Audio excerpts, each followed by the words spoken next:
Hello दोस्तों, आपका स्वागत है आपके अपने YouTube channel future foundation centre में। और दोस्तों, आप लोगों का क्लास लाइव हो चुका है और आप सभी लोग जुड़ जाइए और एक बार अपने दोस्तों मित्रों के पास भी सभी लोग शेयर कर देंगे। और जितने लोग जुड़े हैं सभी लोग एक एक मित्र के पास शेयर करेंगे, ज़्यादा नहीं, एक मित्र के पास शेयर करना है, ज़्यादा शेयर करने की ज़रूरत नहीं है। अपने मित्रों को कम से कम आप लोग क्या कीजिए, साथ लेकर चलिए, क्योंकि अपने मित्र को साथ लेकर चलेंगे तो वो एक दिन ना एक दिन आपसे ज़रूर कहेंगे कि हमारा मित्र मुझे क्या दिया था, सही सलाह दिया था। और मित्रता आप पाठ पढ़े होंगे, मित्र सही वास्तविक वही होता है, सच्चा वही होता है जो अपने मित्र को क्या करे, आगे बढ़ाने का कार्य करे। क्या करे? आगे बढ़ाने का कार्य करे, वो आगे बढ़ाए उन लोग को। ठीक है, हमेशा सही सलाह देना चाहिए अपने मित्रों को।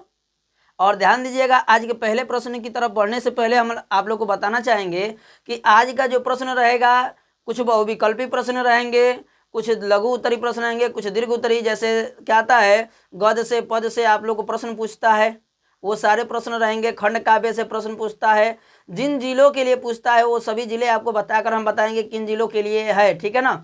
तो आप लोग अपने दोस्तों मित्रों के पास सभी लोग शेयर कर दीजिएगा।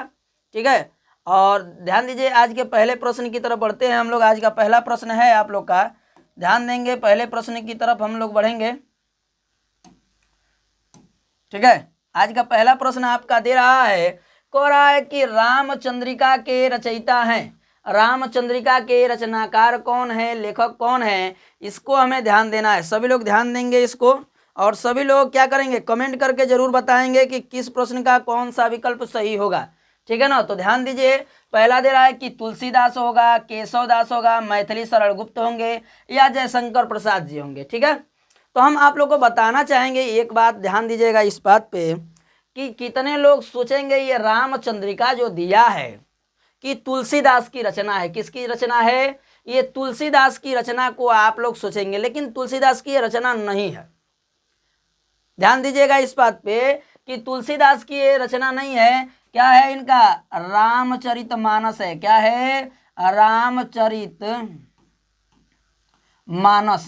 ठीक है, रामचरित मानस इनकी रचना है। किसका? तुलसीदास का। और आपके रामचंद्रिका की बात करें तो आपके रामचंद्रिका के रचनाकार कौन हो जाएंगे? केशव दास जी हो जाएंगे। ठीक है ना?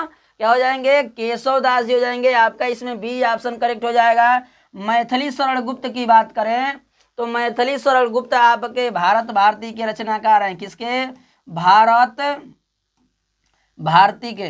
ठीक है ना? याद रखिएगा, भूलिएगा मत इनका रचना।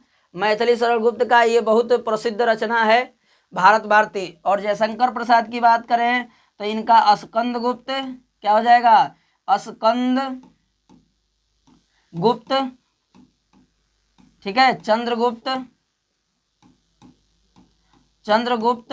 ठीक है, याद रखिएगा। उसके बाद ध्रुव स्वामी, ये सारी रचनाएं किसकी है? जयशंकर प्रसाद की है। और देखिए, आप लोग को बता दिए हैं तुलसीदास का ये रचना मत समझ लीजिएगा। रामचंद्रिका, रामचंद्रिका किसका है? आपका केशव दास जी का है। ठीक है ना? आपका इसमें क्या हो जाएगा? बी ऑप्शन करेक्ट हो जाएगा। आगे बढ़ेंगे अगले प्रश्न, 2 नंबर प्रश्न की तरफ। दूसरा नंबर प्रश्न है हम लोग का, कह है कि जगन्नाथ दास रत्नाकर द्वारा रचित है, जगन्नाथ दास रत्नाकर द्वारा रचित है। सभी लोग बताएंगे। और यदि आप लोग को वीडियो पसंद आता है तो वीडियो को लाइक जरूर कीजिएगा और अपने दोस्तों मित्रों के पास भी शेयर कीजिएगा। ठीक है, और इसमें बताना है कि जगन्नाथ दास रत्नाकर द्वारा रचित कौन सा रचना है। पहला दे रहा है कि विनय पत्रिका, उद्धव शतक, वैदेही वनवास और छत्रसाल दशक। इनमें से कौन सी ऐसी रचना है जो आपका क्या है? जगन्नाथ दास रत्नाकर की रचना है। अगर जगन्नाथ दास रत्नाकर की रचना की यदि हम बात करें तो जगन्नाथ दास रत्नाकर की इसमें रचना है क्या? उद्धव शतक। क्या है? उद्धव शतक है। इसमें आपका बी ऑप्शन करेक्ट हो जाएगा। क्या हो जाएगा? बी ऑप्शन करेक्ट हो जाएगा मेरे दोस्त। इसमें क्या हो जाएगा? बी ऑप्शन करेक्ट होगा। आगे बढ़ेंगे क्वेश्चन नंबर 3 की तरफ। ये रचना बहुत खतरनाक है भाई। क्या है? ये रचना बहुत खतरनाक है। कह रहा है कि गंगा अवतरण की रचना करने वाले कवि हैं। गंगा अवतरण के रचयिता का नाम बताना है, कवि का नाम बताना है। इसमें कह रहा है पहला सुमित्रानंदन पंत हैं, सूर्यकांत त्रिपाठी निराला हैं, भूषण जी हैं, या चौथा कह रहा है कि जगन्नाथ दास रत्नाकर जी हैं। इनमें कौन है ये हमें ध्यान देना है। कि क्वेश्चन नंबर 3 का आपका कौन सा विकल्प सही होगा। ठीक है, तो देखिए ध्यान दीजिएगा आप सभी लोग कि आपके गंगा अवतरण के, ठीक है, इनका जो रचनाकार हैं इनका है गौ दे रहा है ना, उससे मत ध्यान दीजिएगा। ये गंगा अवतरण के रचनाकार आपके जगन्नाथ दास रत्नाकर जी हैं। कौन है? जगन्नाथ दास रत्नाकर जी हैं। आपका इसमें क्या हो जाएगा? डी ऑप्शन करेक्ट हो जाएगा। जगन्नाथ दास रत्नाकर कवि होंगे। आगे बढ़ेंगे हम लोग अगले प्रश्न की तरफ। अगला प्रश्न हम लोग का दे रहा है, क्या कह रहा है? कह रहा है कि श्री कृष्ण गीतावली के रचयिता हैं। श्री कृष्ण गीतावली के रचनाकार कौन है, ये हमें बताना है। पहला विकल्प दे रहा है आपका कि तुलसीदास हो। दूसरा कहता कि सूरदास हवन, भूषण हवन या भारतेंदु हरिश्चंद्र जी हवन। के बाहुए में कि जौन श्री कृष्ण गीतावली के रचनाकार बना। तो देखा जाए कितना लोग सोचे कि पाठ पढ़ ले होई तो सोचे कि सूरदास को होई, के को होई? सूरदास को होई। कहे से इहे में बना। कितना लोग के मन में होई कि रसखान जी लिखे ना, का होला? रसखान जी श्री कृष्ण के बारे में लिखले बना तो रसखान हो जियन। लेकिन ना, एमे के सही बाटे? एमे जौन सही बना उ बना तुलसीदास जी। श्री कृष्ण गीतावली को लिखने वाले लेखक हैं, कवि हैं आपके तुलसीदास। कौन है? तुलसीदास, जिसके आप पढ़ते हैं धनुष भंग। क्या पढ़ते हैं? धनुष भंग को पढ़ते हैं। धनुष भंग पढ़ते हैं। उसके बाद वनपथ पढ़ते हैं। वनपथ, वन मतलब जाने ला जंगल होला, आ पथ माने रास्ता होला। ठीक है ना? ये आप पढ़ते हैं धनुष भंग और वनपथ, जो तुलसीदास की रचना है। क्या है? तुलसीदास। ठीक है, तुलसीदास की रचनाएं हैं ये धनुष भंग और वन, क्या कर रहा है? वनपथ। ठीक है, आगे बढ़ेंगे हम लोग और इसमें क्या हो जाएगा आपका? ए ऑप्शन करेक्ट हो जाएगा। श्री कृष्ण गीतावली के रचनाकार आपके तुलसीदास हो जाएंगे। आगे बढ़ेंगे क्वेश्चन नंबर 5 की तरफ। ये तो प्रश्न बहुत आसान बा, देखा तनी के बता देला। क्वेश्चन नंबर 5 के क्वेश्चन नंबर 5 के देखा तनी के बता देला। ई प्रश्न बिल्कुल आसान बटे। एमे का कहता कि आंसू के रचनाकार के हो? आंसू का रचनाकार के बारे में कहता पहला कि अयोध्या सिंह उपाध्याय हरिऔध हवन। दूसरा कहता कि मैथिली शरण गुप्त हवन। तीसरा कहता कि महादेवी वर्मा हवी। और चौथा कहता कि जयशंकर प्रसाद हवन। इनमें से के बा जे का कैले बा हमनी के आंसू के लिखले बाटे। ठीक है, तो देखा जाए सबके हम रचना के नाम लिख देता नहीं। जैसे इनकर अयोध्या सिंह उपाध्याय का प्रिय प्रवास, क्या है? प्रिय प्रवास है। ठीक है, ये इनकी रचना है। मैथिली शरण गुप्त का भारत भारती।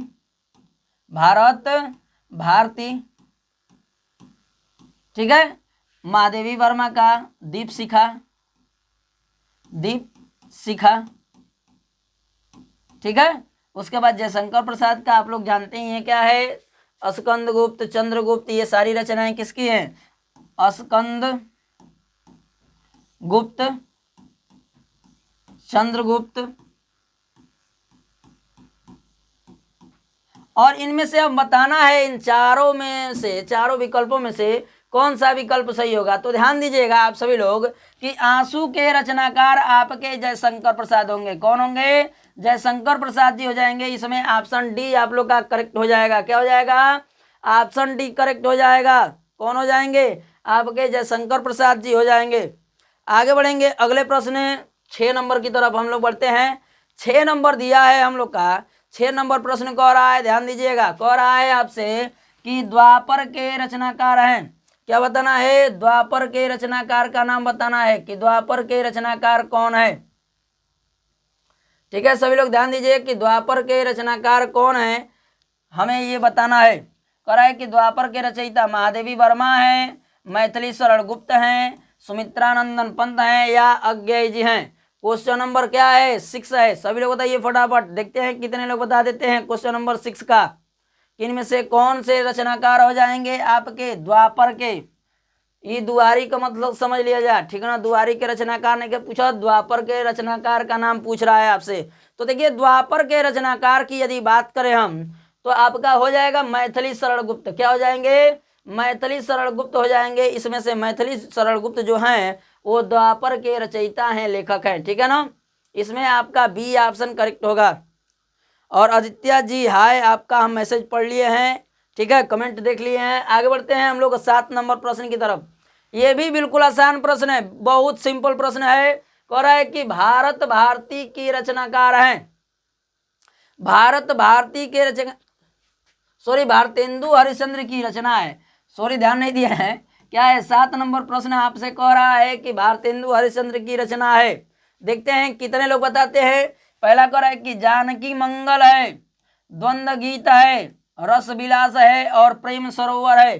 भारतेंदु हरिश्चंद्र की रचना का नाम बताना है इनमें। देखते हैं कितने लोग सही बता देते हैं। इस प्रश्न का आंसर हमें क्या बताना है, भारतेंदु हरिश्चंद्र की रचना का नाम बताना है। और इसके साथ साथ एक और रचना का नाम हम आप लोग को बताएंगे, जो क्या है भारतेंदु हरिश्चंद्र की बहुत प्रचलित रचना है। और ध्यान दीजिएगा, इसमें भारतेंदु हरिश्चंद्र की रचना है प्रेम सरोवर। क्या है, प्रेम सरोवर जो रचना है किसका है, ये भारतेंदु हरिश्चंद्र की रचना है। और इनकी एक रचना है प्रसिद्ध रचना, क्या, भारत दुर्दशा। क्या है, भारत दुर्दशा है, भारत दुर्दशा, भारत दुर्दशा ये किसकी रचना है, आपके भारतेंदु हरिश्चंद्र की है। किसकी, भारतेंदु हरिश्चंद्र, ठीक है।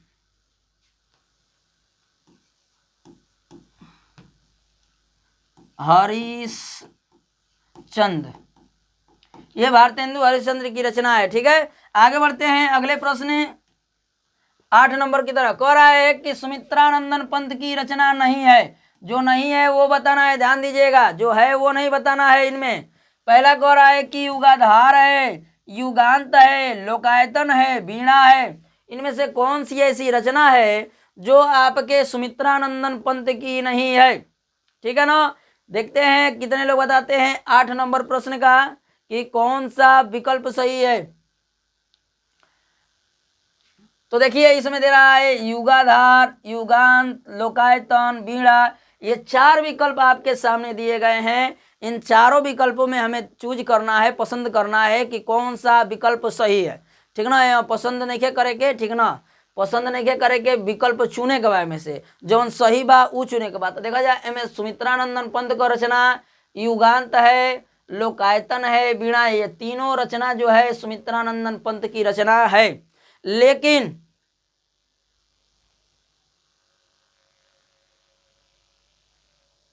ठीक है, ये आपका क्या हो जाएगा, ये 3 आपकी रचनाएं जो हैं वो क्या हैं, आपकी सुमित्रानंदन पंत की हैं। लेकिन इसमें से पहला विकल्प जो है आपका क्या है, गलत है, नहीं है इनकी रचना, इसलिए क्या हो जाएगा, सही हो जाएगा। क्या हो जाएगा, ये आपका ए ऑप्शन करेक्ट हो जाएगा, पहला विकल्प युगाधार। युगाधार जो है आपके सुमित्रानंदन पंत की रचना नहीं है। और देखिए आपकी रचना आ गई किसकी, भारतेंदु हरिश्चंद्र की। किसकी, भारतेंदु हरिश्चंद्र की रचना आ गई। और इसका हमें बताना है कि कौन सा विकल्प सही होगा। ध्यान दीजिएगा कि भारतेंदु हरिश्चंद्र की रचना है, भारतेंदु हरिश्चंद्र की रचना इनमें से कौन है, फटाफट बताइए। कह रहा है कि वैदेही हिंसा न हिंसा भवती। क्या कह रहा है, वैदेही हिंसा हिंसा न भवती। दूसरा कह रहा है कलि कौतुक, नूतन ब्रह्मचारी, प्रेम मोहिनी। प्रेम मोहिनी बाहो, हाँ प्रेम का मोहिनी बाटे, कौन बाटे में, कहता भारतेंदु हरिश्चंद्र का रचना का नाम बताओ एक बार, ठीक ना। तो देखिए भारतेंदु हरिश्चंद्र की रचना की यदि हम बात करें तो भारतेंदु हरिश्चंद्र की रचना इसमें से कलि कौतुक हो जाएगा। क्या हो जाएगा, कलि कौतुक हो जाएगा। ऑप्शन डी हम लोग का क्या हो जाएगा, करेक्ट हो जाएगा, ठीक है। इसमें क्या हो जाएगा, ऑप्शन बी जो दे रहा है आप लोग का बिल्कुल राइट होगा, सही होगा, ठीक है ना, कलि कौतुक। आगे बढ़ेंगे हम लोग 10 नंबर प्रश्न की तरफ। 10 नंबर आज का जो प्रश्न है, कह रहा है 10 नंबर कि कौन सा कवि अष्टछाप का नहीं है। हमें ये बताना है कि अष्टछाप के कवि कौन नहीं है।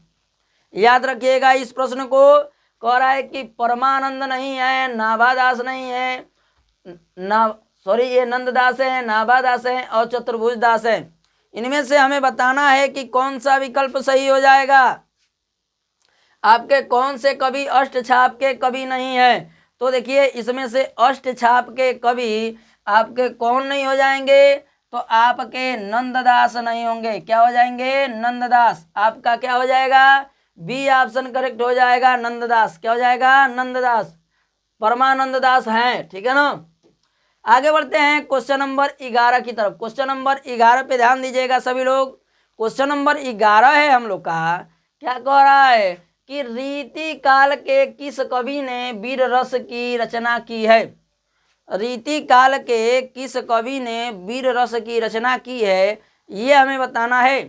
पहला कह रहा है कि घनानंद ने की है, भूषण ने की है, बिहारी ने की है, या सेनापति ने की है। ठीक है, तो इनमें से ध्यान दीजिएगा। क्वेश्चन नंबर 11 है आपका, इनमें से कौन से क्या हैं आपके कवि हैं जिन्होंने वीर रस की रचना की है? ठीक है ना, वीर रस के रचनाकार की क्या हम नाम बताएंगे? ठीक है ना। तो देखिए इन चारों में से कौन महान व्यक्ति हैं जिन्होंने वीर रस की रचना की है? तो वीर रस के रचनाकार आपके भूषण जी हैं। कौन है? भूषण जी हैं आपका। इनमें बी ऑप्शन करेक्ट होगा। क्या हो जाएगा? बी ऑप्शन करेक्ट हो जाएगा, भूषण। आगे बढ़ेंगे अगले प्रश्न 12 नंबर की तरफ।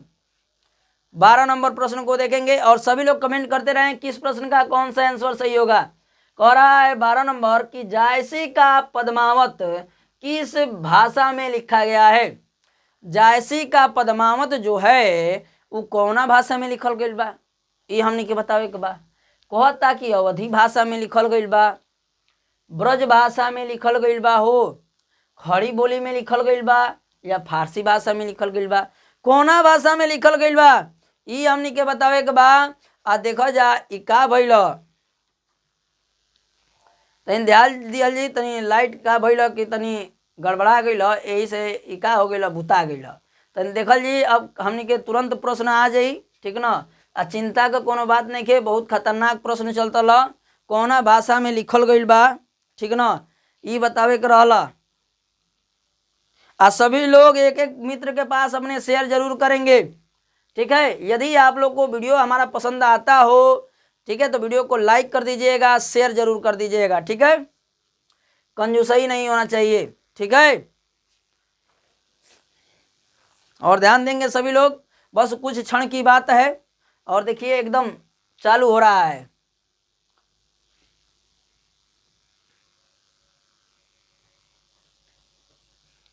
आ गया है। अब बस हम स्टार्ट कर रहे हैं।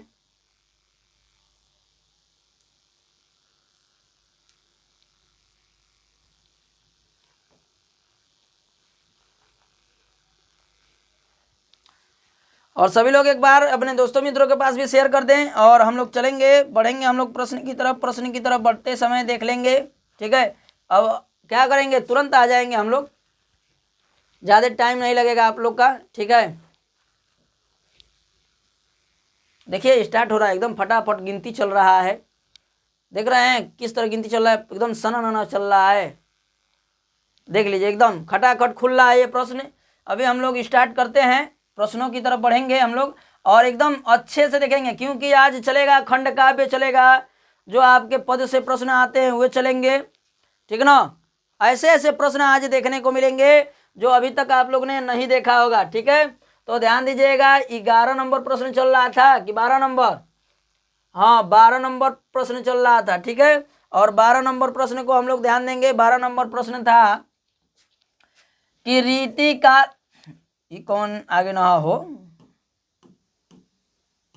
हाँ, हमने क्या बताया एक बार, रीति काल के किस कवि ने वीर रस की रचना की है? रीति काल को कौन कवि रहना हो जो वीर रस का रचना कैले न? घनानंद, भूषण, बिहारी और ई सेनापति। ते में जौन है बाना भूषण जी क्या ई भूषण जी जौन लौकता न, ये हमने का वीर रस लिखले हमन, ये खतरनाक बना, कहता न कि हम वीर बनी, हम ही आई जौन लिखले आई।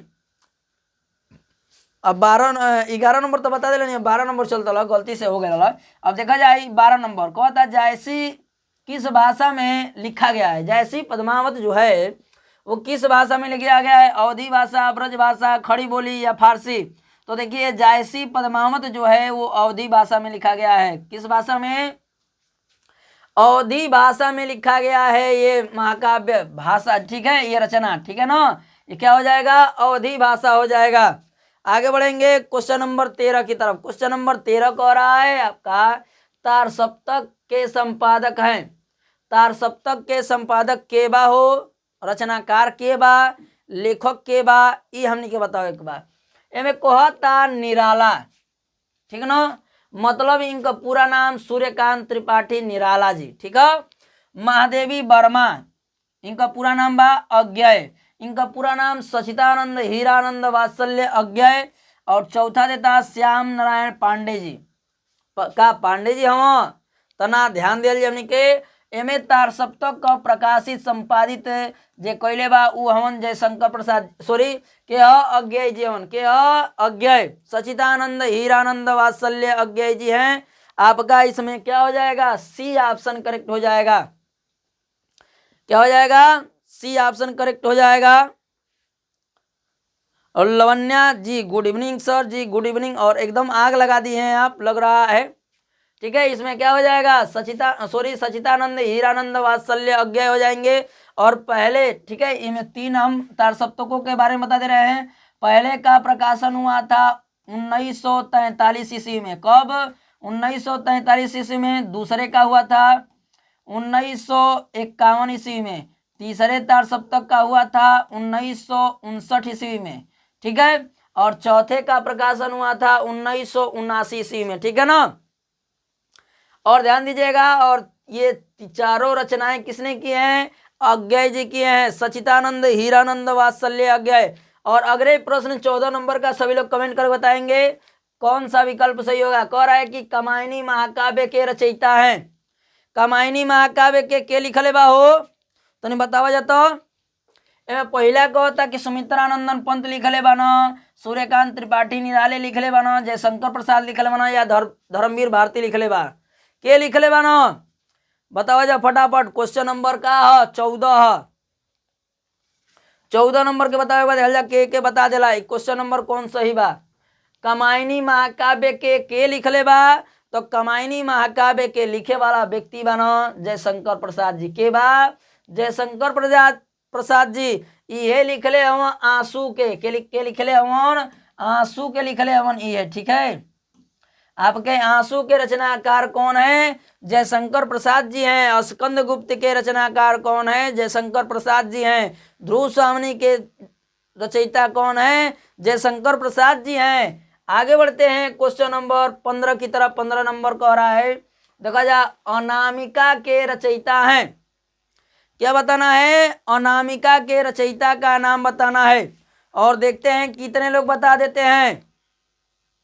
अनामिका जो इनको कोनो नाम है नहीं के, अनामिका बड़ी का हो, इनको कोनो नाम नहीं के का। महादेवी वर्मा लिखले बड़ी, सुमित्रानंदन पंत लिखले बना, सूर्यकांत त्रिपाठी निराला लिखले बना, या सचिदानंद हीरानंद वात्सल्य अज्ञय लिखले बना, के लिखले बा हो, अनामिका के लिख देलस। तो देखा जा, अनामिका के लिखे वाला व्यक्ति बना सूर्यकांत त्रिपाठी निराला जी, के लिखले बा, सूर्यकांत त्रिपाठी निराला जी लिखले बना। हमने का हो जी, सी ऑप्शन करेक्ट हो जी। सभी लोग क्या करेंगे, वीडियो को लाइक करके अपने दोस्तों मित्रों के पास भी शेयर कर देंगे, ठीक है। आगे बढ़ेंगे हम लोग अगले प्रश्न की तरफ। अगला प्रश्न दे रहा है हम लोग का क्वेश्चन नंबर 16 कि निम्नलिखित में से क्या प्रयोगवादी कवि कौन है। इन चारों में से कौन ऐसे कवि हैं जो प्रयोगवादी कवि हैं, ठीक है। और दे रहा है कि भूषण जी हम, बिहारी जी हम, या सुमित्रानंदन पंत हवन, या अज्ञय जी हवन, ठीक है। इनमें से कौन सही हो जाएंगे हमें ये बताना है, ठीक है। और सभी लोग बताइए कि प्रयोगवादी कवि कौन होंगे क्वेश्चन नंबर 16 का। सभी लोग फटाफट बताइए क्वेश्चन नंबर 16 का कौन सा हो जाएगा। तो देखिए, प्रयोगवादी कवि की यदि हम बात करें, क्या प्रयोगवादी, हाँ वेरी गुड, बहुत अच्छे लवन्या जी, आपने बिल्कुल राइट बताया है। और इसी तरह आप सभी लोग क्या करते रहिए, बताते रहिए। देखिए, आप लोग के कमेंट से बहुत प्रसन्नता होती है, हमें बहुत खुशी होती है। आप लोग जब बताते हैं तो हमें इस बात की खुशी होती है, कम से कम आप लोग जानते तो हैं। पेपर में क्या करेंगे, आसानी से क्या कर लेंगे, हल कर लेंगे, और क्या करेंगे, इस तरह से कंठस्थ हो जाएगा एकदम कंफर्म हो जाएगा ये प्रश्न, और आपका इसमें क्या हो जाएगा, डी ऑप्शन करेक्ट हो जाएगा। क्वेश्चन नंबर 17 की तरफ बढ़ेंगे हम लोग कि प्रजा हितैषी समाचार पत्र निकालने वाले हिंदी सेवी थे। क्या बताना है कि आपका जो दे रहा है कि प्रजा हितैषी समाचार पत्र निकालने वाले हिंदी सेवी कौन थे आपके। थैंक यू सर, बहुत बहुत धन्यवाद।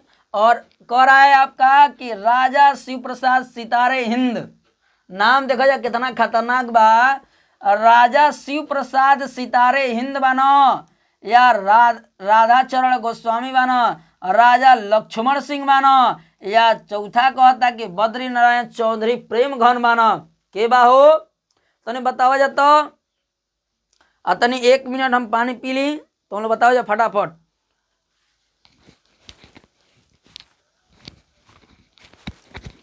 फटाफट बताइए, आप लोग के पास 10 सेकंड का समय है।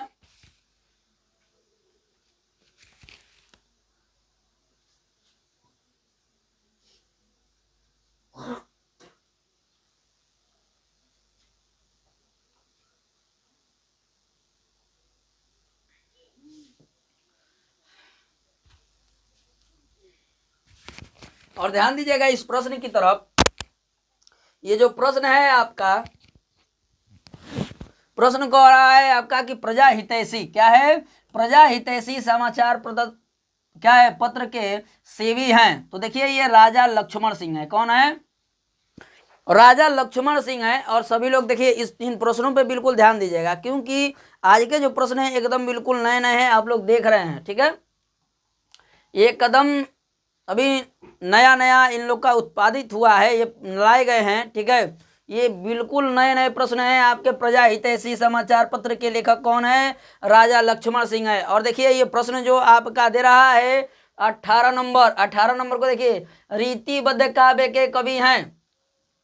अभी आप लोग को एप्लीकेशन बताएंगे कि केंगने एप्लीकेशन लिखल जाला। ठीक ना, प्रार्थना पत्र लिखे खातिर मान ला कि अपनी स्कूल में पढ़त रहा था कि प्रार्थना पत्र लिखवा के तो छुट्टी मिली, इहो बताई। अबे खंड काव्य बताई, कुल बतावे के बाद। ठीक ना, कहता रीतिबद्ध काव्य के कवि हैं। कह रहा है कि बिहारी लाल हैं, माखनलाल चतुर्वेदी हैं, भिखारी दास हवन या ठाकुर हवन। भिखारी नाम देख के भिखारी मत समझ लिया जाऊं के। और सी ऑप्शन बता रही हैं लवन्या जी, बहुत अच्छे, वेरी गुड। रीतिबद्ध काव्य के कवि आपके कौन हैं, भिखारी दास जी हैं। नमे भिखारी इंकर भले बा का बाटे, नामे भिखारी बा इंकर। हमने कहा जी सी ऑप्शन करेक्ट जी। 19 नंबर प्रश्न देखल जी, कहता अखरावट के रचनाकार हैं। अखरावट के रचनाकार सोनू जी, जी राम राम। और इसमें आपका दे रहा है बी ए ऑप्शन कि मलिक मोहम्मद जायसी हैं। दूसरा दे रहा है कि संत कबीर हैं, जगन्नाथ दास रत्नाकर हैं, या घनानंद हैं। इनमें से कौन हो जाएगा, फटाफट बताइए, देखते हैं कितने लोग बताते हैं इस प्रश्न का आंसर।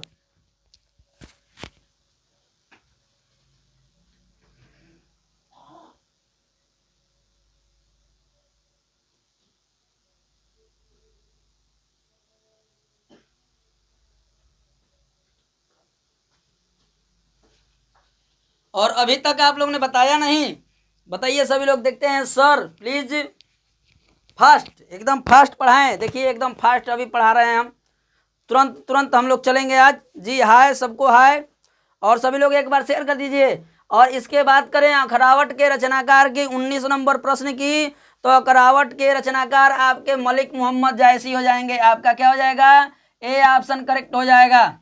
आगे बढ़ेंगे हम लोग 20 नंबर प्रश्न की तरफ। 20 नंबर प्रश्न दे रहा है आपका, कह रहा है कि क्या कर रहा है, जनवादी कविता की श्रेणी में आते हैं। जनवादी कविता के श्रेणी में आते हैं जी, राम राम सोनू जी। पहला करा है कि प्रसाद पंत निराला, मतलब कि जयशंकर प्रसाद, सूर्यकांत, सॉरी क्या है, सुमित्रानंदन पंत हैं, सूर्यकांत त्रिपाठी निराला हैं। और दूसरा दे रहा है कि विनोद कुमार हैं, शुक्ल जी हैं, राजेश जोशी हैं, विष्णु खरे हैं। और तीसरा दे रहा है कि नागार्जुन, त्रिलोचन शास्त्री, केदारनाथ अग्रवाल। और चौथा विकल्प दे रहा है कि आपका राम नरेश त्रिपाठी, श्रीधर पाठक हरियौद, यानी कि अयोध्या सिंह उपाध्याय हरियौद। ठीक है, बहुत बहुत लव यू। ठीक है, same to you Sonu ji, बहुत प्रेम है आपसे हमको। और ध्यान दीजिएगा, इसमें आपका विकल्प क्या हो जाएगा, आपका हो जाएगा सी ऑप्शन करेक्ट हो जाएगा। क्या, नागा अर्जुन हो जाएंगे, त्रिलोचन शास्त्री हो जाएंगे और केदारनाथ अग्रवाल हो जाएंगे। जनवादी कविता की पढ़ने में आते हैं ये आपके 3 लेखक। ठीक है ना, आगे बढ़ेंगे। ये क्या हो गया, 20 प्रश्न आपका खत्म हो गया। अब देखिए, अवकाश के लिए विद्यालय में प्रार्थना पत्र कैसे लिखते हैं।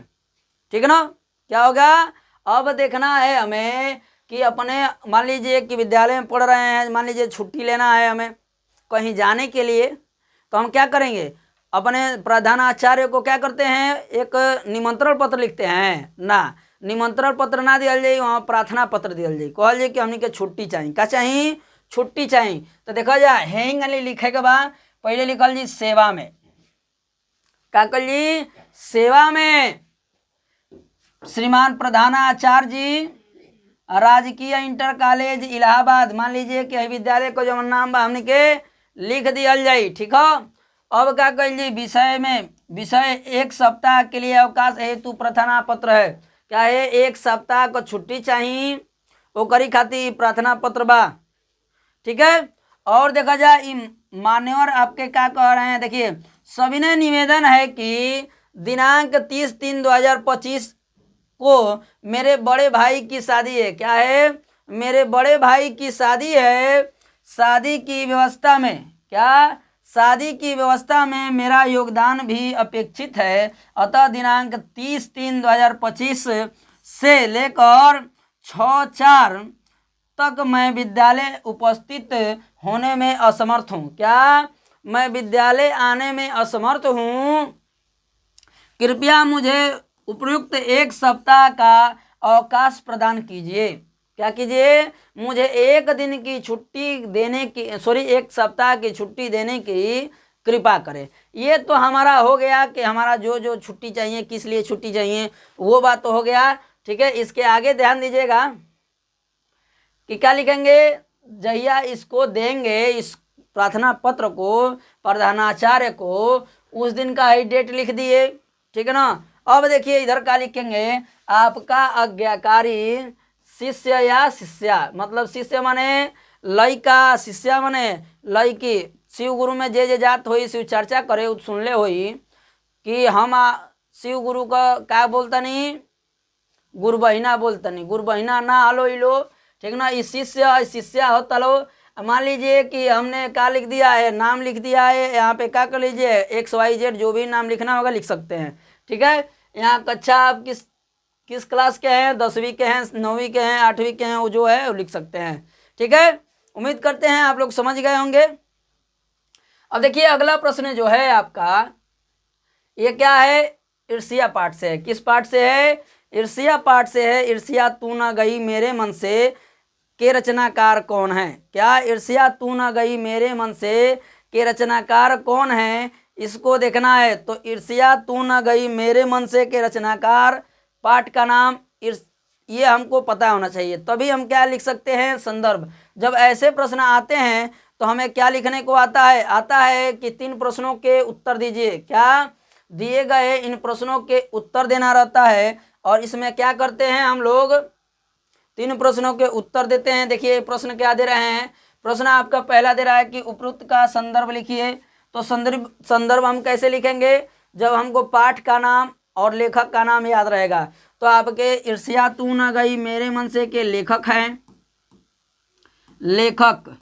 लेखक हैं आपके क्या, रामधारी सिंह दिनकर, रामधारी सिंह दिनकर,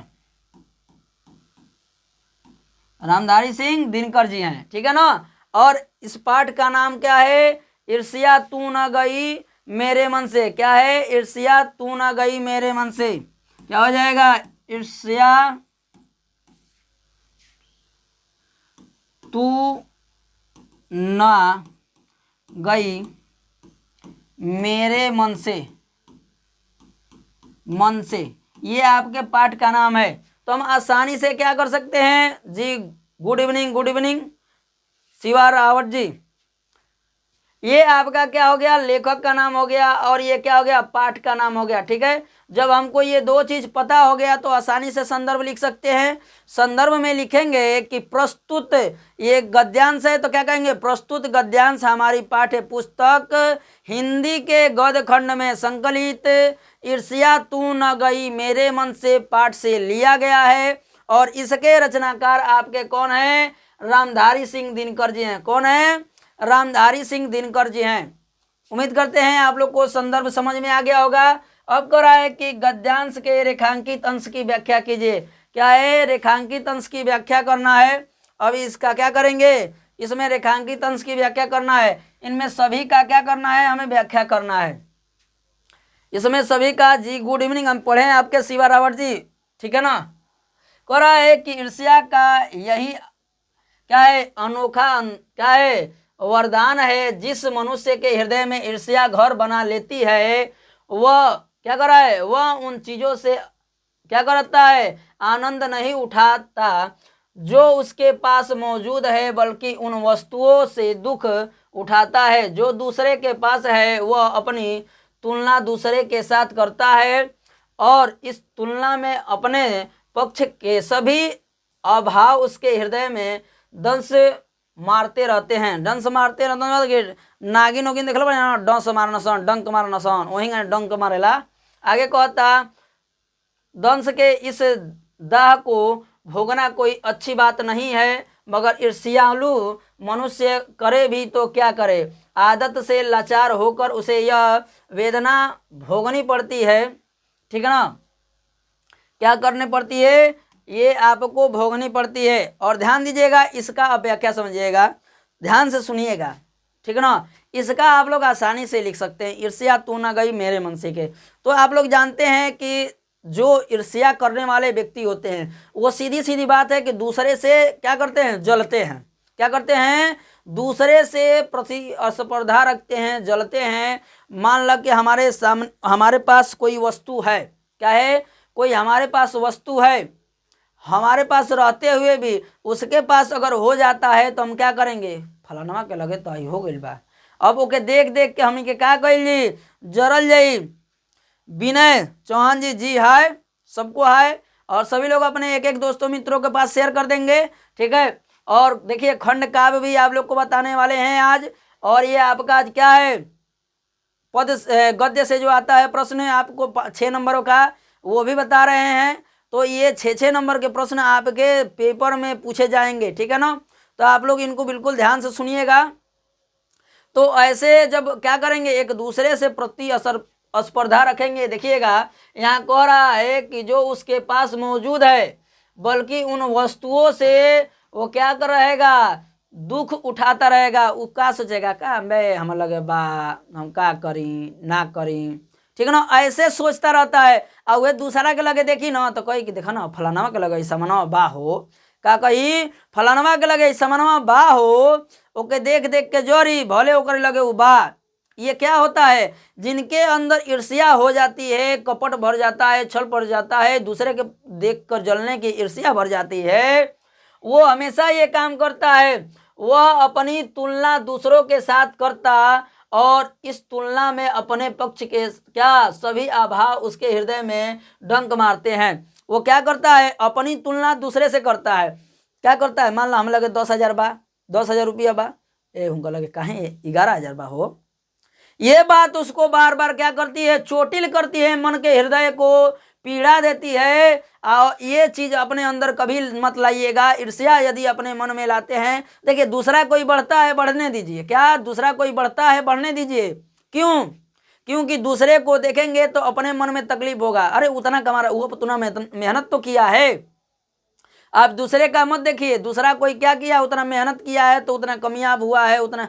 मान लीजिए हम लोग पढ़ाई कर रहे हैं, कुछ बच्चे ऐसे होंगे कि बहुत ज़्यादा पढ़ते हैं तो ज़्यादा नंबर लाएंगे, कुछ लोग कम पढ़ते हैं तो कुछ कम नंबर लाएंगे, ठीक है। जो जितना पढ़ेगा, जितना क्या करेगा, पाएगा उतना तो लाएगा, जितना नहीं, जो लोग नहीं पाएंगे वो नहीं लाएंगे।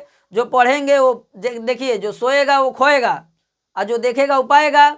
समझिएगा बात को, समझ रहे हैं। आगे कह रहा है कि दंश के इस दाव को भोगना कोई अच्छी बात नहीं है, और देखिए इस प्रतिस्पर्धा को, ईर्ष्या को हमारे अंदर रख कर जीना कोई जीना नहीं है, वो मृत्यु के समान है, हमेशा हमको डंक मारती रहेगी। मगर ईर्ष्या, क्या ईर्ष्यालु मनुष्य करे भी तो क्या करे, आदत से लाचार होकर उसे क्या करना रहता है, उस तरह जीना रहता है। वो व्यक्ति करे ही क्या करे, जब उसके अंदर वो ईर्ष्या भर गया है, ईर्ष्यालु व्यक्ति वो लाचार होता है, न चाहते हुए भी उससे मजबूर होकर उसे वो काम करना पड़ता है। उम्मीद करते हैं आप लोग को व्याख्या समझ में आई होगी। और तीसरा प्रश्न कह रहा है कि ईर्ष्या का अनोखा अंदाज क्या है, वरदान क्या है। उसका अनोखा वरदान यही है कि दूसरों को देख कर जलना। क्या है ईर्ष्या का वरदान, क्या है, दूसरों से स्पर्धा करना, दूसरों को देख कर जलना। ठीक है, दूसरा का क्या तुलना कैल अपना से, ई कुल का हो ई तीसरा प्रश्न का अर्थ। ठीक है ना। आई हमने कहा एगो प्रश्न में 2 नंबर का आवेला, कौन नंबर का, एगो प्रश्न में आई 2 नंबर का आवेला। यही से आई कुल मिला के कितना नंबर मिली है, से 6 नंबर मिली हो। ठीक ना। देखा जाए आगे बढ़ल जाए हमने के अगला प्रश्न की ओरी। और देखा जाए ये खंड काव्य है, क्या है आपका खंड काव्य है, और कहाँ कहाँ के लिए है ये ध्यान दीजिएगा आप लोग। जय सुभाष का ये खंड काव्य है, और कहाँ कहाँ के लिए, लखनऊ के लिए है, हरदोई के लिए है, शाहपुर सहारनपुर के लिए है, फैजाबाद के लिए है, उसके बाद कर रहा है बांदा एवं झांसी के लिए भी ये है। इन जिलों के लिए है, और जिन जिन जिलों का नाम लिए हैं आप लोग के सामने लिखे हुए हैं, आप लोग देख सकते हैं। ठीक है, जय सुभाष लिखने को आपको आएगा, किन किन जिलों में ये आएगा आपके सामने लिखा है, लखनऊ, हरदोई, सहारनपुर, फैजाबाद, बांदा, झांसी, इन जिलों के लिए निर्धारित किया गया है ये। ठीक है ना। और ये प्रथम सर्ग है, क्या है आपका पहला सर्ग है, और ये बार बार पूछा जाता है। ठीक है, प्रथम सर्ग। ठीक है, इस पे ध्यान दीजिएगा। देखिएगा इस खंड का शुरुआत करते हैं प्रथम सर्ग का। इस खंड काव्य के प्रथम सर्ग के अंतर्गत सुभाष चंद्र बोस के जन्म से लेकर उनके द्वारा शिक्षा ग्रहण करने तक की घटनाओं का वर्णन किया गया है। इसमें क्या किया गया है, उनके जन्म से लेकर उनके शिक्षा ग्रहण तक के घटनाओं का इसमें वर्णन किया गया है। ठीक है, कह रहा है कि 23 जनवरी 1897 तिथि क्या इतिहास में अत्यंत विशिष्ट है। क्या है, 23 जनवरी को उनका जन्म हुआ था, आदित्य जी है। कह रहा है कि क्योंकि इसी दिन महान सेना नायक सुभाष चंद्र बोस का क्या हुआ था, जन्म हुआ था। क्या हुआ था, जन्म हुआ था। उनके पिताश्री जानकी दास, उनके पिता का क्या नाम था, जानकी दास नाम था। प्रतीक जी, जी गुड इवनिंग, गुड इवनिंग सबको, गुड इवनिंग। तथा माता क्या था, उनके माता का नाम प्रभावती देवी था। उनके माता का क्या नाम था, प्रभावती देवी। दोनों इस पुत्र रत्न को पाकर धन्य हुए। इन दोनों ने अपने पुत्र, इस पुत्र को पाकर धन्य हो गए।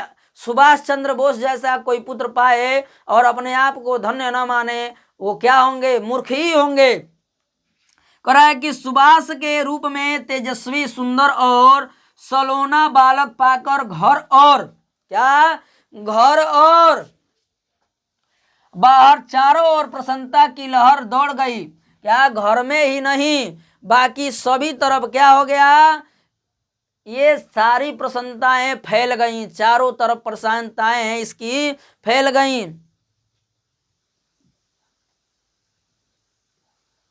देखिए आजमगढ़ का जब हम बताएंगे तो आपको बता देंगे। अभी आपका देखिए कौन खंड काव्य आएगा, उन वो किसके किन जिलों के लिए। देखिए सबके जिले का हम बताएंगे, ऐसा नहीं है कि कोई जिला छोड़ेंगे कि उन लोग का खंड काव्य न बताएं, सबके खंड काव्य को बताएंगे। आज जितना सर्ग होता है सारा सर्ग हम बताएंगे, ऐसा नहीं है कि किसी का छोड़ देंगे। ठीक है, सुभाष की बाल क्रीड़ाएं देखकर उनके माता पिता हर्षित होते रहते थे। हर्षित होने का मतलब होता है खुश होना। ठीक है, प्रसन्न होना, आनंदित होना। ठीक है, और सभी लोग एक बार अपने दोस्तों मित्रों के पास भी शेयर कर दीजिए। आगे कह रहा है कि सुभाष के पिता एक प्रबुद्ध तथा महत्वाकांक्षी व्यक्ति थे। क्या थे, महत्वाकांक्षी मतलब होता है महान इच्छाओं वाले। ठीक है ना। इनकी माता एक धर्म प्रचार क्या कर रहा है, परायण, उदार तथा साध्वी महिला थी। क्या थी? साध्वी महिला थी। सुभाष के जीवन पर इन दोनों का प्रभाव समान रूप से पड़ा। क्या? इन दोनों व्यक्तियों का, जैसे कहा जाता है ना कि लइकन पर चाहे लइकिन पर, जेकर लइका लइकी रहे न सन, ओकर माई बाप को कुछ ना कुछ गुण चाहे प्रभाव का हो जाला, बेटा बेटी पर पड़ जाला। वही गनी इनकरो पर पड़ल है। बचपन में उनकी माता ने उन्हें राम, कृष्ण, अर्जुन, भीम, शिवाजी, प्रताप, महावीर, भगवान बुद्ध, रानी लक्ष्मीबाई, नाना साहब आदि महान व्यक्तियों की कहानियां सुनाकर उनमें वीरता तथा साहस के संस्कार को भर दिया था। क्या कर दिया था? उनके अंदर इन सभी के कहानियों को सुनाकर उनके अंदर वीर की भांति क्या हो गए थे? गुण आ गए थे। ठीक है ना? किसके अंदर? सुभाष चंद्र बोस के अंदर। कह रहे कि इस प्रकार महापुरुष के जीवन से उन्हें महान बनने की प्रेरणा मिली। सुभाष ने के पिता चाहते थे कि वह पढ़ लिख कर उच्च शिक्षा ग्रहण करे, इसलिए पढ़ाई में भी वो क्या करें? अव्वल आए। आगे देखिए, उन्होंने अपनी प्रतिभा दिखाई और मैट्रिक की परीक्षा प्रथम श्रेणी से क्या की है? उत्तीर्ण कर लिए। अपने पिता के अनुसार, क्या? अपने पिता के अनुसार उन्होंने क्या किया? मैट्रिक की परीक्षा क्या की? 1 नंबर फर्स्ट डिवीजन से उन्होंने क्या की? उत्तीर्ण कर ली, यानी कि पास कर ली। ठीक है। उनमें सेवा भाव भी कूट कूट कर भरा हुआ था। एक बार क्या करा है? जाजपुर में भयानक रोग फैला तो उन्होंने दिन रात रोगियों की सेवा की। क्या की? दिन रात मिलाकर सबकी सेवा की उन्होंने। इना के दिन रात मिलाकर ना, दिन रात। ठीक ना? कह रहा है कि मातृभूमि की सेवा के लिए उन्होंने क्या करा है कि सुरेश बनर्जी के संपर्क में आने के बाद आजीवन अविवाहित रहने की प्रतिज्ञा ली। स्वामी विवेकानंद का क्या आख्यान सुनकर वह सत्य की खोज में भी लगे। वो क्या हो गए? उनका विवेकानंद का भाषण सुनकर, बातें सुनकर उन्होंने क्या किया? आजीवन अविवाहित रहने का संकल्प लिया और क्या किए? सत्य की खोज में वो चल पड़े। कह रहे कि लेकिन उन्हें संतुष्टि नहीं हुई और पुनः आकर पढ़ाई करने लगे। वो खोजने चले लेकिन उनको मिला नहीं, तो वो क्या करे? फिर पुनः आकर वो क्या करने लगे? अपना पढ़ाई लिखाई करने लगे। उन्होंने क्या करा? प्रेसिडेंट कॉलेज में प्रवेश लिया। किस कॉलेज में प्रवेश लिया? प्रेसिडेंट कॉलेज में। हम सुभाष चंद्र बोस का खंड काव्य पढ़ा रहे हैं बाबू। खंड काव्य आता है आपको, ठीक ना, लिखने को? वही ठीक है बता रहे हैं। वहाँ ओटन उन्हें पढ़ाता था। वह भारतीयों का अपमान करता था। क्या करता था? वो व्यक्ति भारतीयों का अपमान करता था, जिससे आहत होकर सुभाष ने उसे तमाचा जड़ दिया। उसे क्या कर दिया? तमाचा जड़ दिया, मारा, एक झापड़ उलट गया वो। ठीक ना? कह रहा है कि इस पर उन्हें कॉलेज से क्या कर दिया? निष्कासित कर दिया। उसे सुभाष चंद्र बोस को उन्हें क्या कर दिया? तुरंत निष्कासित कर दिया। तो उनको दिमाग ना निकाल के देवे। ठीक है, क्या कर दिया? निष्कासित कर दिया। इसको ध्यान में देखिएगा। ठीक है, आगे देखिएगा क्या कर रहा है कि परंतु उन्होंने पढ़ाई जारी रखी और बीए की परीक्षा उत्तीर्ण कर कैम्ब्रिज विश्वविद्यालय में प्रवेश लिया। वहां से उन्होंने आईसीएस की परीक्षा उत्तीर्ण की। किसकी? आईएएस की परीक्षा उत्तीर्ण की, परंतु इस पद को त्याग कर वे भारत लौट गए। किस पद को त्याग कर? आईएएस का पद त्याग कर उन्होंने क्या कर लिया? भारत मातृभूमि के प्रति पूर्ण रूप से समर्पित हो गए। क्या कर दिए? सुभाष जो चंद्र बोस थे वो भारत माँ के, मतलब कि कहाँ के थे? भारत के थे। इसलिए अपने भूमि पर, जन्मभूमि पर आकर अपने आप को क्या करनी है? सोचे कि नहीं मैं क्या करूँगा? अपने मातृभूमि पर चलूँगा। ठीक है, आगे देखिएगा, सभी लोग ध्यान दीजिएगा। आगे हम लोग अगले खंड की तरफ बढ़ते हैं। अगला खंड है आपका, कह रहा है आगे आपका खंड क्या है? कर्ण खंड काव्य है। क्या है? कर्ण खंड काव्य है। और सभी लोग ध्यान देंगे, कर्ण खंड काव्य कहाँ कहाँ के लिए है? ध्यान दीजिए, कहाँ कहाँ के लिए? अलीगढ़ के लिए है, जौनपुर के लिए है, बलिया के लिए है, कह रहा है कि हमीरपुर के लिए एवं एटा जिलों के लिए है, इन सभी जिलों के लिए है, देख लीजिए, ध्यान दीजिएगा। और बलिया जिला के लिए विशेषकर होता है, किसके लिए? बलिया जिला के लिए विशेषकर होता है आपका कर्णखंड काव्य। और इसका वर्णन हम देखिए कितना शानदार करेंगे, सभी लोग ध्यान दीजिएगा। थोड़ा हम सबका कमेंट देख लें, क्या क्या आप लोग कमेंट किए हैं।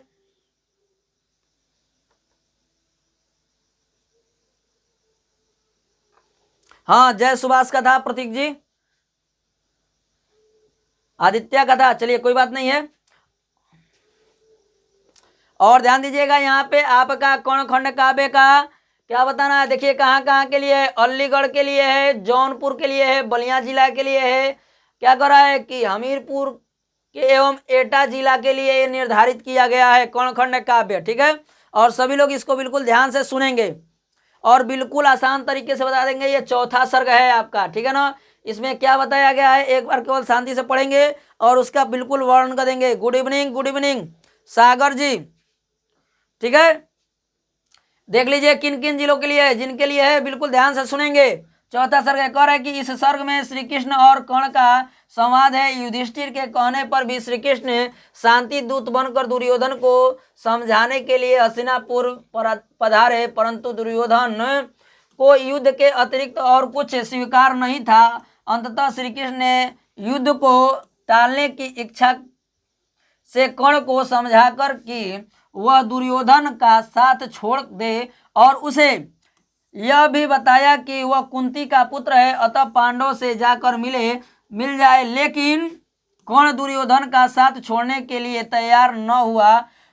उसने श्री कृष्ण से यह भी कहा कि युधिष्ठिर के सम्मुख यह भेद प्रकट न करना, क्योंकि वह उसे राज्य सौंप देगा जो अनुचित होगा। क्या? वो राज्य सौंप देगा जो अनुचित होगा। कर्ण ने यह भी माना कि जब तक श्री कृष्ण पार्थ साथ हैं तब तक पार्थ का कुछ भी अनिष्ट नहीं हो सकता, लेकिन फिर भी वह अर्जुन वध के लिए प्रण से पीछे नहीं हटा। अब इसको बिल्कुल ध्यान से आप लोग सुनिएगा। क्या? ये उस समय की बात है जब युद्ध क्या हो गया था, निश्चित हो गया था। क्या हो गया था? ये युद्ध निश्चित हो गया था कि दुर्योधन ठान लिया था कि मैं युद्ध करूंगा ही। क्या करूंगा? युद्ध करूंगा, लेकिन पांडवों को 1 इंच भी भूमि नहीं दूंगा। क्या करूंगा? 1 इंच भी भूमि नहीं दूंगा। और ध्यान दीजिएगा इस बात को, ठीक है, इस बात को ध्यान दीजिएगा। 1 इंच भी भूमि देने के लिए फिर भी श्री कृष्ण कहे कि नहीं, मैं क्या करूं, हस्तिनापुर जाऊं और क्या करूंगा, एक बार प्रयास करके देखूं। तो पांडवों को क्या किए, इन्होंने समझाया और वहां शांति दूत बनकर गए। कहाँ पे? हस्तिनापुर। बहुत समझाए नहीं समझे। दुर्योधन ने कहा कि नहीं, मैं 1 सुई की नोक पर भी पांडवों को भूमि नहीं दूंगा।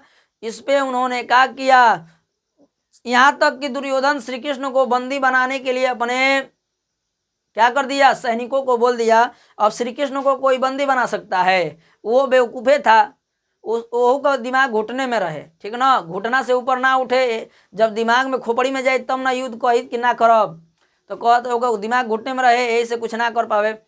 तो उन्होंने क्या किया, पश्चाताप करके वहाँ से चल दिए और कर्ण को अपने साथ ले गए। कर्ण को अपने साथ ले गए, रास्ते में कहे कि हे कर्ण, तुम क्या हो?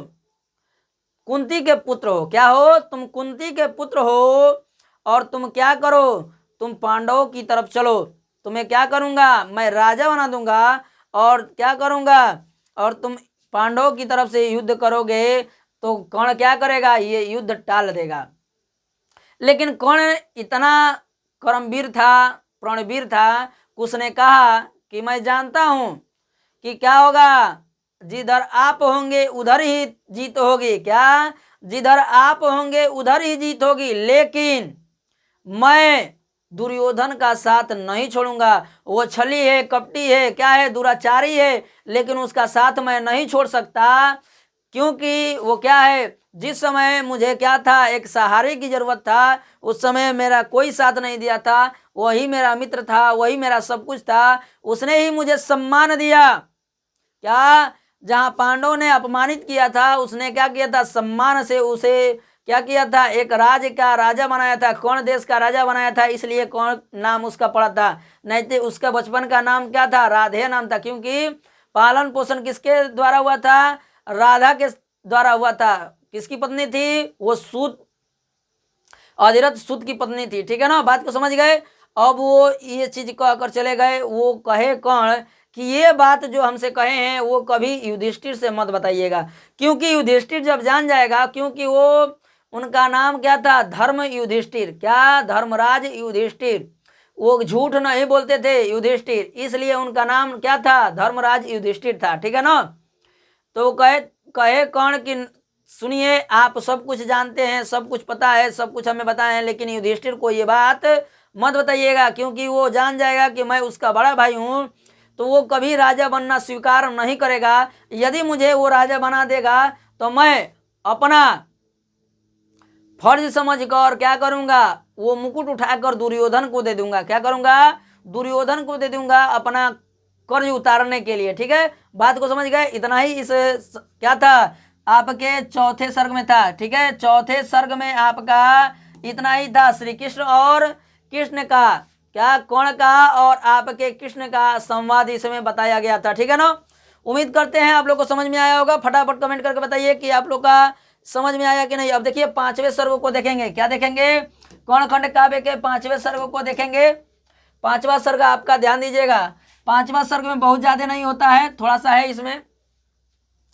इसमें ध्यान दीजिए क्या है, इसमें कह रहा है कि सर्ग में कुंती और कर्ण का संवाद प्रमुख है। इसमें जो कर्ण और कुंती द्वारा संवाद किया गया था, जब क्या सब कुछ जानकर कुंती कहाँ गई, जब युद्ध के लिए वो क्या हुआ था, तैयार हुआ था करने के लिए, तो उनको डर था। श्री कृष्ण सब कुछ जानते थे, कहें से कि बहुत महान योद्धा था कर्ण, उसके जैसा कोई योद्धा नहीं था।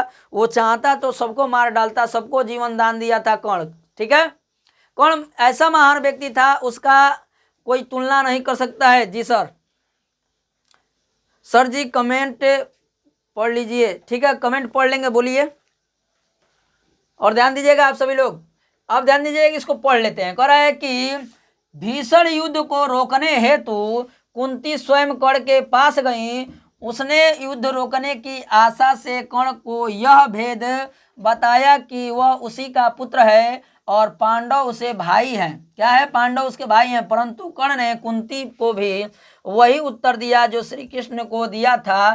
कुंती की निराशा देखकर उसने कुंती को यह वचन दिया कि वह अर्जुन को छोड़कर किसी अन्य पांडव का वध नहीं करेगा। अर्जुन अथवा कर्ण दोनों में से कोई एक ही मृत्यु के पश्चात उसके पास 5 पुत्र बने रहेंगे। हाँ, विशाल यादव जी, जी है। और ध्यान दीजिएगा इस कहानी में क्या है, इसमें कर्ण और कुंती का संवाद है, बातचीत छिपा हुआ है। और इसमें जब महाभारत का युद्ध चल रहा था, महाभारत का युद्ध सबसे बड़ा युद्ध माना जाता है। ठीक ना, तो आप लोग समझिएगा इस बात को कि इस युद्ध में जब भीषण युद्ध चल रहा था तो कुंती भय से, डर से कर्ण के पास गई और कहीं कि क्या करो, तुम क्या करो, इस युद्ध को रोक दो। ठीक ना, वो डर गई थी कि मेरे 5 पुत्र मारे जा सकते हैं।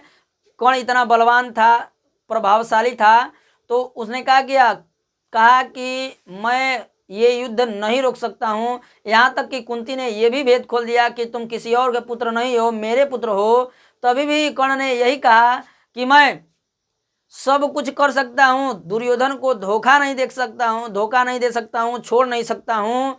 आपको वरदान देता हूँ, मैं वचन देता हूँ आपको कि आपके 5 पुत्र जीवित रहेंगे। मैं क्या अर्जुन को छोड़कर किसी पांडव का वध नहीं करूंगा। यदि हम लोग दोनों के बीच युद्ध होता है तो अर्जुन जीवित रहेगा या कर्ण जीवित रहेगा, दोनों में से एक जीवित रहेगा। इसलिए आपके 5 पुत्र क्या रहेंगे, जीवित रहेंगे। 5 पुत्र हमेशा आपके जीवित रहेंगे। माँ कुंती से उन्होंने कहा, किसने, कर्ण ने। ठीक है, ये आपके पंचम सर्ग में यही था। ठीक है ना, इतना ही बस था और बिल्कुल आसान है, आप लोग को आता है। कहता है कि प्रथम सर्ग का उल्लेख कीजिए, द्वितीय सर्ग का उल्लेख कीजिए, चौथे सर्ग का उल्लेख कीजिए, तो आप क्या कर सकते हैं, आसानी से इसे लिख सकते हैं। ठीक है, आगे बढ़ेंगे हम लोग अगले प्रश्न की तरफ। अगला प्रश्न है आपका बहुविकल्पी, और सभी लोग इसका आंसर बताएंगे बहुविकल्पी प्रश्न का। देखते हैं कितने लोग कमेंट करके बताएंगे, ठीक है ना। और फटाफट आप सभी लोग कमेंट कीजिए और सभी लोग वीडियो को लाइक कर दीजिएगा, ठीक है। आज का 21 नंबर प्रश्न हम लोग देखेंगे, 20 प्रश्न तो कर लिए थे। फटाफट बताइएगा 21 नंबर प्रश्न का, देखते हैं कितने लोग बताते हैं। कह रहा है आपका 21 नंबर प्रश्न कि क्या कर रहा है, भक्ति काल की रचना है, इनमें से भक्ति काल की रचना कौन हो तने बतावा जाता, तने देखा तने के बता देला। भक्ति काल का रचना के हमने के बतावे के बाद देखा तनी के बतावेला ये रचना के बारे में। पहला कहता कि साकेत ह, विनय पत्रिका ह, लहर ह, प्रेम माधुरी ह, इनमें से कौन रचना ऐसा बाटे कि जौन का ह ई भक्ति काल का रचना ह। आज सब केहू कमेंट करके बतावे, ऐसा केहू ना रही कि जे कमेंट ना करी, सब केहू कमेंट करी। आ ध्यान दिया जा कि भक्ति काल का रचना जौन बाटे वो विनय पत्रिका ह। का ह? विनय पत्रिका जो आपकी रचना है वो भक्ति काल की रचना है। क्या है? भक्ति काल की रचना है, याद रखिएगा, भूलिएगा मत। आगे बढ़ेंगे हम लोग अगले प्रश्न 22 नंबर की तरफ। 22 नंबर प्रश्न दे रहा है कि खुमान रासों के रचनाकार हैं। क्या बताना है? खुमान रासों के रचनाकार कौन है? क्या बताना है? खुमान रासों के रचनाकार कौन है, लेखक कौन है? फटाफट आप सभी लोग बताइए, देखते हैं कितने लोग बता देते हैं खुमान रासों के रचनाकार। इसमें पहला कह रहा है कि चंद्रवर दाई हैं, दलपति विजय हैं, मंझन है और जगनीक हैं। इनमें से कौन ऐसे रचनाकार हैं हो, बताइए तो। इनमें कौन ऐसा रचनाकार बना कि खुमान रासों के रचना कैले बना? तो देखिए इसमें से दलपति विजय जो हैं, क्या दलपति विजय उन्होंने किया है क्या आपके कुमार रासों की रचना, क्या दलपति विजय। आगे बढ़ेंगे हम लोग अगले प्रश्न की तरफ। अगला प्रश्न है आपका 23 नंबर कि मैथिली शरण गुप्त की रचना है। ये बिल्कुल आसान बा, का बा? बिल्कुल आसान बा हो, एमे कोनो संदेह क बाते नहीं खे। कहता कि लोकायतन, परिमल, भारत भारती, परिवर्तन, एमे से मैथिली शरण गुप्त को कौन रचना बा? ते में मैथिली शरण गुप्त का यदि रचना का बात कल जाओ तो मैथिली शरण गुप्त का रचना है भारत भारती लौकता जवान, ये मैथिली शरण गुप्त का रचना है। के कर मैथिली शरण गुप्त का रचना है कौन? भारत भारती, ठीक है। आगे बढ़ेंगे हम लोग 24 नंबर प्रश्न की तरफ। 24 नंबर प्रश्न कहता, और सभी लोग क्या कीजिए अपने दोस्तों मित्रों के पास भी शेयर कर देंगे और सभी प्रश्नों का ठीक ठीक उत्तर देंगे। बहुत प्रसन्नता होती है आप लोग का कमेंट देखकर, आप लोग से बहुत प्रेरित होते हैं हम, और खुशी होता है कि आप लोग को पता है। और क्या कीजिए, अब जब ज़्यादा आपके दोस्त मित्र रहेंगे तो उन लोग से क्या रहेगा, ये रहेगा कि मैं पहले कमेंट कर रहा हूँ, पहले मैं बता रहा हूँ इस प्रश्न का आंसर कि वो बता रहा है, ठीक है। तैयारी तभी मज़ा आता है जब क्या होते हैं, मित्र जुड़े होते हैं और उसमें लगे रहते हैं कि मैं पहले बताऊंगा, मैं पहले बताऊंगा, मैं इतना जानता हूँ, तुम इतना जानते हो। देखो 24 नंबर प्रश्न कह रहा है कि अष्ट छाप के कवि नहीं है। अष्ट छाप के कवि कौन ना हो? तो नंददास जी ना हवन, सूरदास जी ना हवन, चित्त स्वामी ना हवन और पिताधार दास ना हवन, ठीक है। फटाफट बताइए कि इनमें से कौन से हो जाएंगे आपके।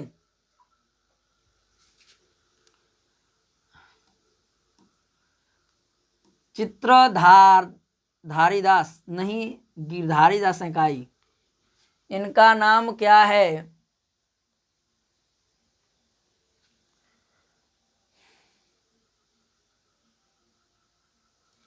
यहाँ ख होगा, ठीक है ना, यहाँ भ होगा, ठीक है। यहाँ दीजिए, ध्यान दीजिएगा आप सभी लोग कि इसमें आपका जो चौथा विकल्प दे रहा है वो भिखारी दास है। क्या है?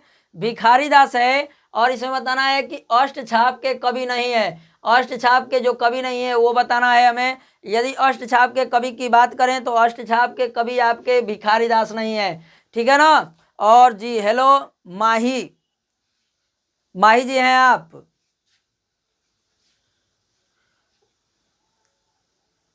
आपका क्या हो जाएगा इसमें? डी ऑप्शन करेक्ट हो जाएगा, भिखारी दास। आगे बढ़ेंगे अगले प्रश्न की तरफ। अगला प्रश्न हमारा दे रहा है कि प्रयोगवादी कवि हैं। प्रयोगवादी कवि कौन है, हमें ये बताना है। तो देखते हैं प्रयोगवादी कवि कौन है। पहला कह रहा है कि महादेवी वर्मा है, दूसरा कह रहा है कि सुमित्रानंदन पंत है, निराला जी हैं, गिरजा कुमार माथुर हैं। इनमें से कौन ऐसे हैं जो आपके क्या हैं, जो आपके प्रयोगवादी कवि हैं? फटाफट बताइए प्रयोगवादी कवि कौन है, ठीक है ना।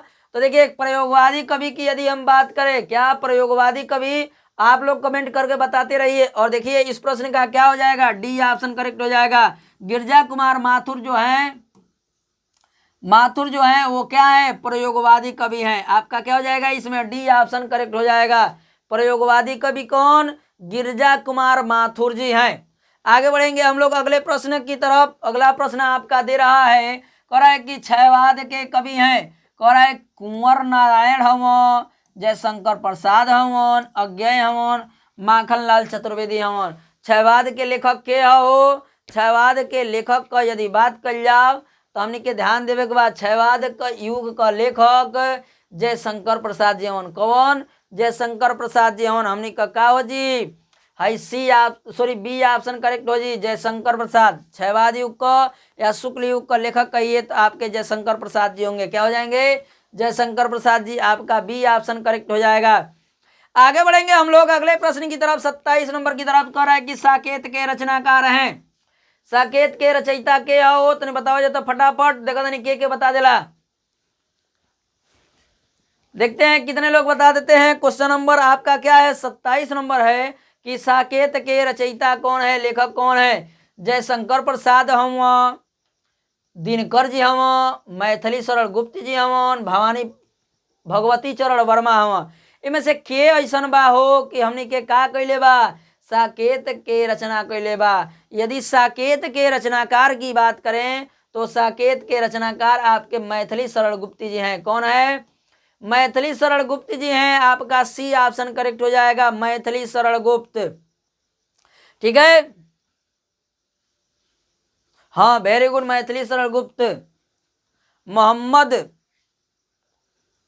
समाज जी हैं आप। ठीक है, धन्यवाद। और आगे बढ़ते हैं क्वेश्चन नंबर 28 की तरफ देखते हैं। 28 नंबर प्रश्न का कितने लोग जवाब देते हैं। कह रहा है कि क्षयवदोत्तर काल का समय माना जाता है, क्षयवदोत्तर काल का समय माना जाता है, किसको माना जाता है, सोनू जी। हाय जी सर, हम देख लिए आपका कमेंट। कह रहा है कि 1938 से 1953 तक, 1953 से अब तक। तीसरा दे रहा है कि 1918 से 1953 तक। दे रहा है आपका चौथा कि 1925 से लेकर 1953 तक। देखते हैं कितने लोग बताते हैं इस प्रश्न का आंसर, कौन सा विकल्प सही होगा। और सभी लोग फटाफट कमेंट करेंगे। क्वेश्चन नंबर 28 का, 28 का कौन सा विकल्प सही होगा हो, तो बता दा जाता। देखा तनी के सही बतावेला। ठीक ना, अब ये देखे के बा हमके। ठीक ना, देखा जाए 28 नंबर जौन प्रश्नवा बा न, एक हो जाए बी ऑप्शन। का हो जी, 1953 से अब तक का समय जो है वो माना जाता है। क्या ए ऑप्शन नहीं होगा। ठीक ना, क्या हो जाएगा आपका, बी ऑप्शन हो जाएगा। 1953 से अब तक का जो समय माना जाता है क्षयवदोत्तर काल माना जाता है। ठीक है, आगे बढ़ते हैं। देखा जाए ये प्रश्न बहुत खतरनाक बा। का बा, ये प्रश्नवा बहुत खतरनाक बा हो। देखा जा, कहता कि संसद से सड़क तक का बाटे, संसद से सड़क तक जाए के बा हो। संसद भवन देखले बड़ा जाना, ओइजा से उतर के सड़क तक पहुंचे के बा। हमनी के हमें बतावे के बा केवन सही बा। मुक्ति बोध बानो एक रचनाकार, धूमिल बानो, नागा अर्जुन बानो, ई का अज्ञेय जी हम। है जौन लौकत ना नागा अर्जुन, ये लागत ना कि नाग हमन। का हमन, नाग हमन लागत ना हो। बताइबा जा कि इनमें के बा जे लिखले बा संसद से सड़क तक। बताइए फटाफट, देखते हैं कितने लोग बताते हैं। संसद से सड़क तक के रचनाकार कौन है। यदि हम संसद से सड़क तक के रचयिता की बात करें अगर, तो आपके हो जाएंगे धूमिल जी। कौन हो जाएंगे, धूमिल जी हो जाएंगे। आपका इसमें बी ऑप्शन करेक्ट हो जाएगा, धूमिल। आप लोग बता नहीं रहे, देखिए बहुत खतरनाक खतरनाक आज प्रश्न लाए हम। ठीक है, इसमें कोई संदेह नहीं है। 30 नंबर प्रश्न को देखते हैं। कह रहा है कि क्षयवादी काव्य की वृणी में नहीं है, क्षयवादी युग की वृणी में नहीं आती है। कौन नहीं आती है भाई, है देखा जा। पहला कहता कि महादेवी वर्मा है, दूसरा का कहता जयशंकर प्रसाद हूँ, तीसरा का कहता कि सूर्यकांत त्रिपाठी निराला जी हूँ, और चौथा का कहता कि सुमित्रानंदन पंत हम। के बाहो में से, तो देखा जा आपके क्षयवादी काव्य की वृणी में नहीं आती है, वो है महादेवी वर्मा। कौन है, महादेवी वर्मा। ई केहू के समझ जाए के चाहिए। एमे जौन वृणी में नहीं है वो है आपके महादेवी वर्मा। हम लोग का क्या हो जाएगा, ए ऑप्शन करेक्ट हो जाएगा। क्या हो जाएगा? ए ऑप्शन करेक्ट हो जाएगा। और सभी लोग कमेंट करेंगे, बताएंगे क्वेश्चन नंबर 31 का। 31 देखेंगे, कह रहा है कि किस कवि को राष्ट्र कवि का सम्मान प्राप्त हुआ है? कौन ऐसा कवि बना हो कि जिनके राष्ट्र कवि के सम्मान से सम्मानित कल गई बा? का बतावल गई बा प्रश्न में कि कौन से ऐसे कवि हैं जिसे राष्ट्र कवि का सम्मान प्राप्त हुआ है? कौन ऐसा कवि बना जिनके राष्ट्र कवि के सम्मान प्राप्त कल गई बा? पहला कहता कि भारतेंदु हरिश्चंद्र हवन, सूर्यकांत त्रिपाठी निराला हवन, मैथिली सरल गुप्त हवन, या सचिदानंद हीरानंद वात्सल्य अज्ञेय जी हैं। बताइए तो फटाफट। तो ध्यान दीजिएगा आप सभी लोग कि आपके राष्ट्रीय कवि का सम्मान किसे प्राप्त है? तो मैथिली सरल गुप्त को प्राप्त है। किसको? मैथिली सरल गुप्त को राष्ट्रीय कवि का सम्मान मिला था। किसको? राष्ट्रीय कवि का सम्मान किसको मिला था? मैथिली सरल गुप्त को। और आगे बढ़ेंगे अगले प्रश्न की तरफ। अगले प्रश्न को देखेंगे हम लोग।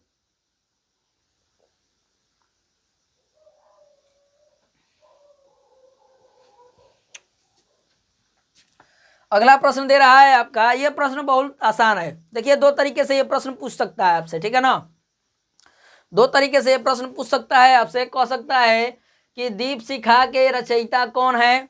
दूसरा कह सकता है, यहाँ अथवा होना चाहिए, अथवा, ठीक है ना? अथवा होना चाहिए। दीप शिखा किसकी रचना है?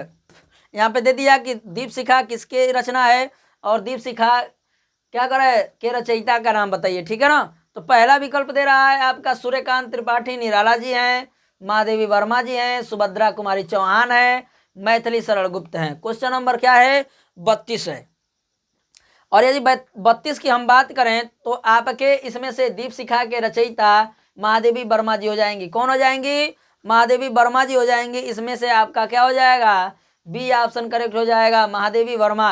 आगे बढ़ेंगे हम लोग अगले प्रश्न की तरफ। अगला प्रश्न दे रहा है आपका 33 नंबर। 33 नंबर कह रहा है कि वीर गाथा काल के कवि हैं। वीर गाथा काल के कवि के हो तो बतावा जाता। इनमें कहता कि भूषण जी हवन, केशवदास हवन, चंद्रवरदाई हवन, आ छत्रसाल दशक हवन। के ह बतावा जा। एमे से हमने के का बतावे के बा? हमने के बतावे के बा कि वीर गाथा काल का कवि के ह। तो देखा जा, वीर गाथा काल के कवि हैं हमारे चंद्रवरदाई। कौन है? चंद्रवरदाई है। और आप लोग बहुत कमेंट करने में कंजूसई कर रहे हैं, बता नहीं रहे हैं। देखिए, बताना चाहिए, बताएंगे तभी आप लोग को क्या आएगा? अधिक समझ में आएगा, ठीक है? क्या हो जाएंगे? चंद्रवरदाई हो जाएंगे, वीर गाथा काल के कवि, ठीक है? आगे बढ़ेंगे हम लोग 35 नंबर प्रश्न की तरफ। 35 नंबर प्रश्न कह रहा है हमसे, ध्यान दीजिएगा। कह रहा है कि बिसलदेव रासो रचना है।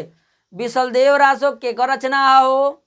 तो देखा जाए, इनमें कहता कि नरपति नाल की रचना है। दूसरा कह रहा है कि भट्ट केदार की रचना है, जगनीक की रचना है, दलपति विजय की रचना है। इनमें से किसकी रचना है ये? क्वेश्चन नंबर क्या है आपका? 35 से 35, ठीक है? तो ध्यान दीजिएगा कि इसमें से आपके क्या बिसलदेव रासो जो रचना है वो आपका नरपति नाल की रचना है। किसकी? नरपति नाल की रचना है। ऑफिशियल एसपी सर 34 का सी, 34 का सी सही था। चलिए 34 का छोड़िए, 35 का क्या हो? देखिए 35 का क्या हो जाएगा? ए ऑप्शन करेक्ट हो जाएगा। ये पहला विकल्प हम लोग का क्या है? सही है इसमें, ठीक है? आगे बढ़ेंगे 35 का ये वेरी गुड, बहुत अच्छे। Aryan Yadav good evening, good evening सबको, गुड इवनिंग। और आगे बढ़ेंगे अगले प्रश्न की तरफ। अगला प्रश्न कह रहा है 36 नंबर कि निम्नलिखित में से कौन क्या कर रहा है? ज्ञानाश्री शाखा का क्या है? कवि नहीं है। ज्ञानाश्री शाखा के कवि नहीं है, हमें बताना है। कह रहा है गोस्वामी तुलसीदास हैं, नानक हैं, दादू हैं, कबीर हैं। इनमें से कौन नहीं है आपके ज्ञानाश्री शाखा के कवि? फटाफट बताइए, देखते हैं कितने लोग बता देते हैं। क्वेश्चन नंबर क्या है आपका? 36 है। और ज्ञानाश्री शाखा के यदि कवि की बात करें तो इसमें से आपके तुलसीदास जो है ज्ञानाश्री शाखा के कवि नहीं है। ऑप्शन ए आप लोग का क्या हो जाएगा? करेक्ट हो जाएगा, तुलसीदास ना। आर्यन बाबू हमने कहा ए ऑप्शन हो तुलसीदास जी, ये ज्ञानाश्री शाखा कवि ना रहना, ठीक ना? आगे बढ़ते हैं क्वेश्चन नंबर, ये तो बहुत आसान है, बहुत आसान है, सिंपल है। देखते हैं कितने लोग इसका बता देते हैं। क्वेश्चन नंबर 37 का देखते हैं कितने लोग बताते हैं।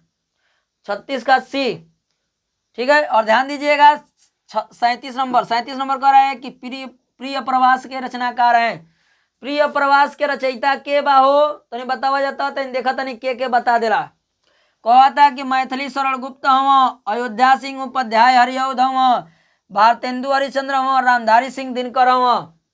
के बता देता। क्वेश्चन नंबर 37 का ऑफिशियल एसपी जी बता रहे हैं 36 का ये, वेरी गुड, सबका 36 का ये सही था। और ये बताइए 37 का कौन सा विकल्प सही है। बिल्कुल आसान प्रश्न है, इसका नहीं बता पाए, किसी का नहीं बता पाए, ये बार बार प्रश्न आता है, पूछता है पेपरों में, ठीक ना। तो देखिए ये प्रिय प्रवास के रचनाकार आपके अयोध्या सिंह उपाध्याय हरिऔध हैं। कौन है? अयोध्या सिंह उपाध्याय हरिऔध हैं बाबू। बी ऑप्शन सही हो जी, ध्यान दिया आर्यन बाबू। क्या हो जाएगा आपका? बी ऑप्शन करेक्ट हो जाएगा, अयोध्या सिंह उपाध्याय हरिऔध, ठीक है ना। बी ऑप्शन करेक्ट होगा। आगे बढ़ते हैं 38 नंबर प्रश्न की तरफ, ठीक है। देखिए नर्वस नहीं हो जाता है, ठीक है, जो हमको पता है हम बता रहे हैं, अच्छी बात है। देखिए हमेशा टीचर से खुल के रहेंगे तभी क्या करेंगे, सही से समझ पाएंगे। क्या कहेंगे? सही से समझ पाएंगे, अपनी कमियों को जान पाएंगे। जब देखिए डॉक्टर से या मास्टर से कुछ छिपावल ना जाला, वकील से ना कुछ छिपावल जाला, ठीक ना।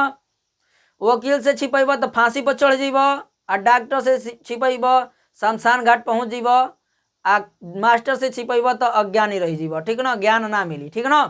तो ध्यान दीजिए आर्यन जी, कोई बात नहीं है, आंसू नहीं बहाना चाहिए, ठीक ना। बहुत गंगा जी का धार तोहरी आँखी में से लौकता कि बहुत था, तो रोक लो, ठीक ना। अब रहती लगे तो हम पूछ देती, हमें कोनो बात ना रहा। बहुत प्रेम बा तुम लोग से हो, बहुत प्यार बा हमरा, अंग्रेजी में लव बा, ठीक ना। ध्यान दिया जा। कहता 38 नंबर बा कि क्षयवाद की प्रमुख विशेषताएं हैं। क्षयवाद में कौन मुख्य विशेषताएं बा हो?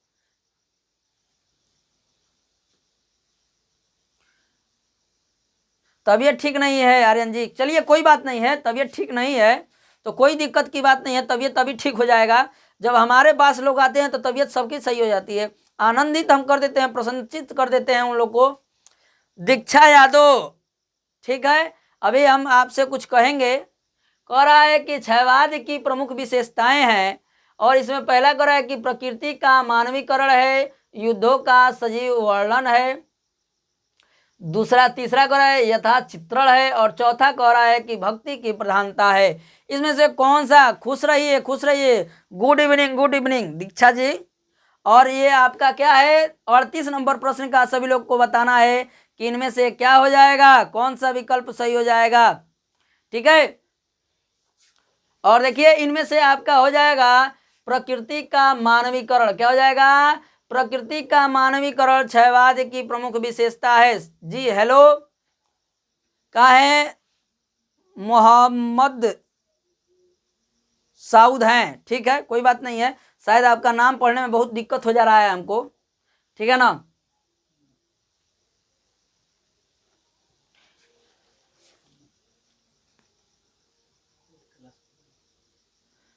और ये आपका पेड क्लास नहीं है बाबू, ठीक ना, फ्री है, एकदम फ्री है, फ्री में पढ़े के बा, आ फ्री में पेपर देवे के बा, एकदम एकदम खतरनाक पेपर देवे के बा, कोनो में सुनवाई ना होगे चाहिए। कहता कि का हो जी, पहला विकल्प हमने के सही हो जी।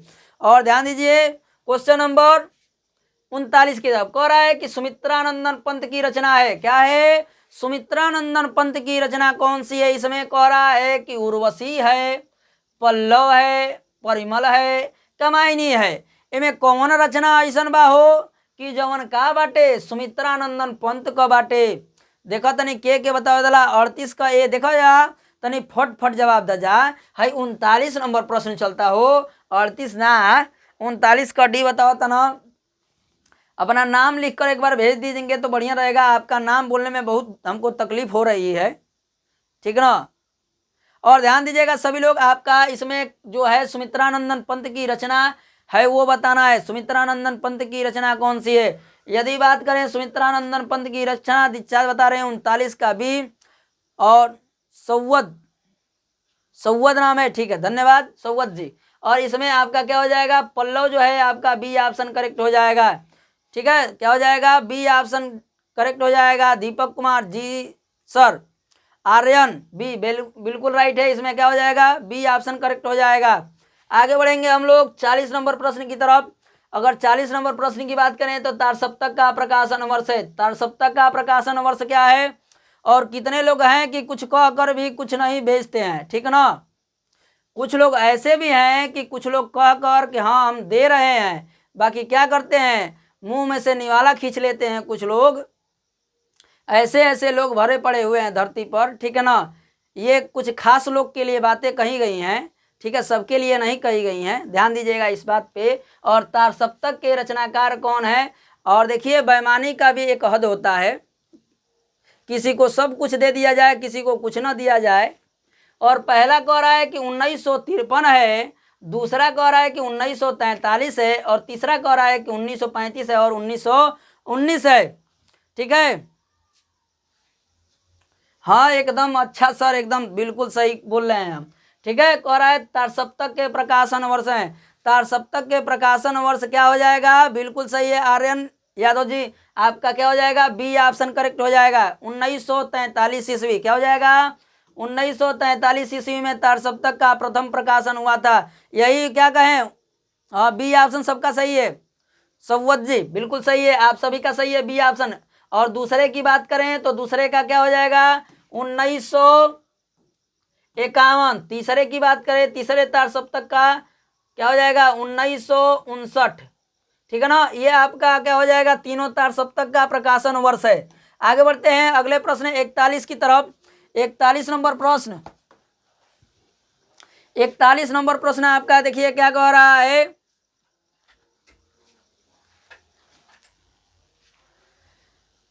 देखिए कुल मिलाकर किसी का देने का मन होता है, ठीक ना।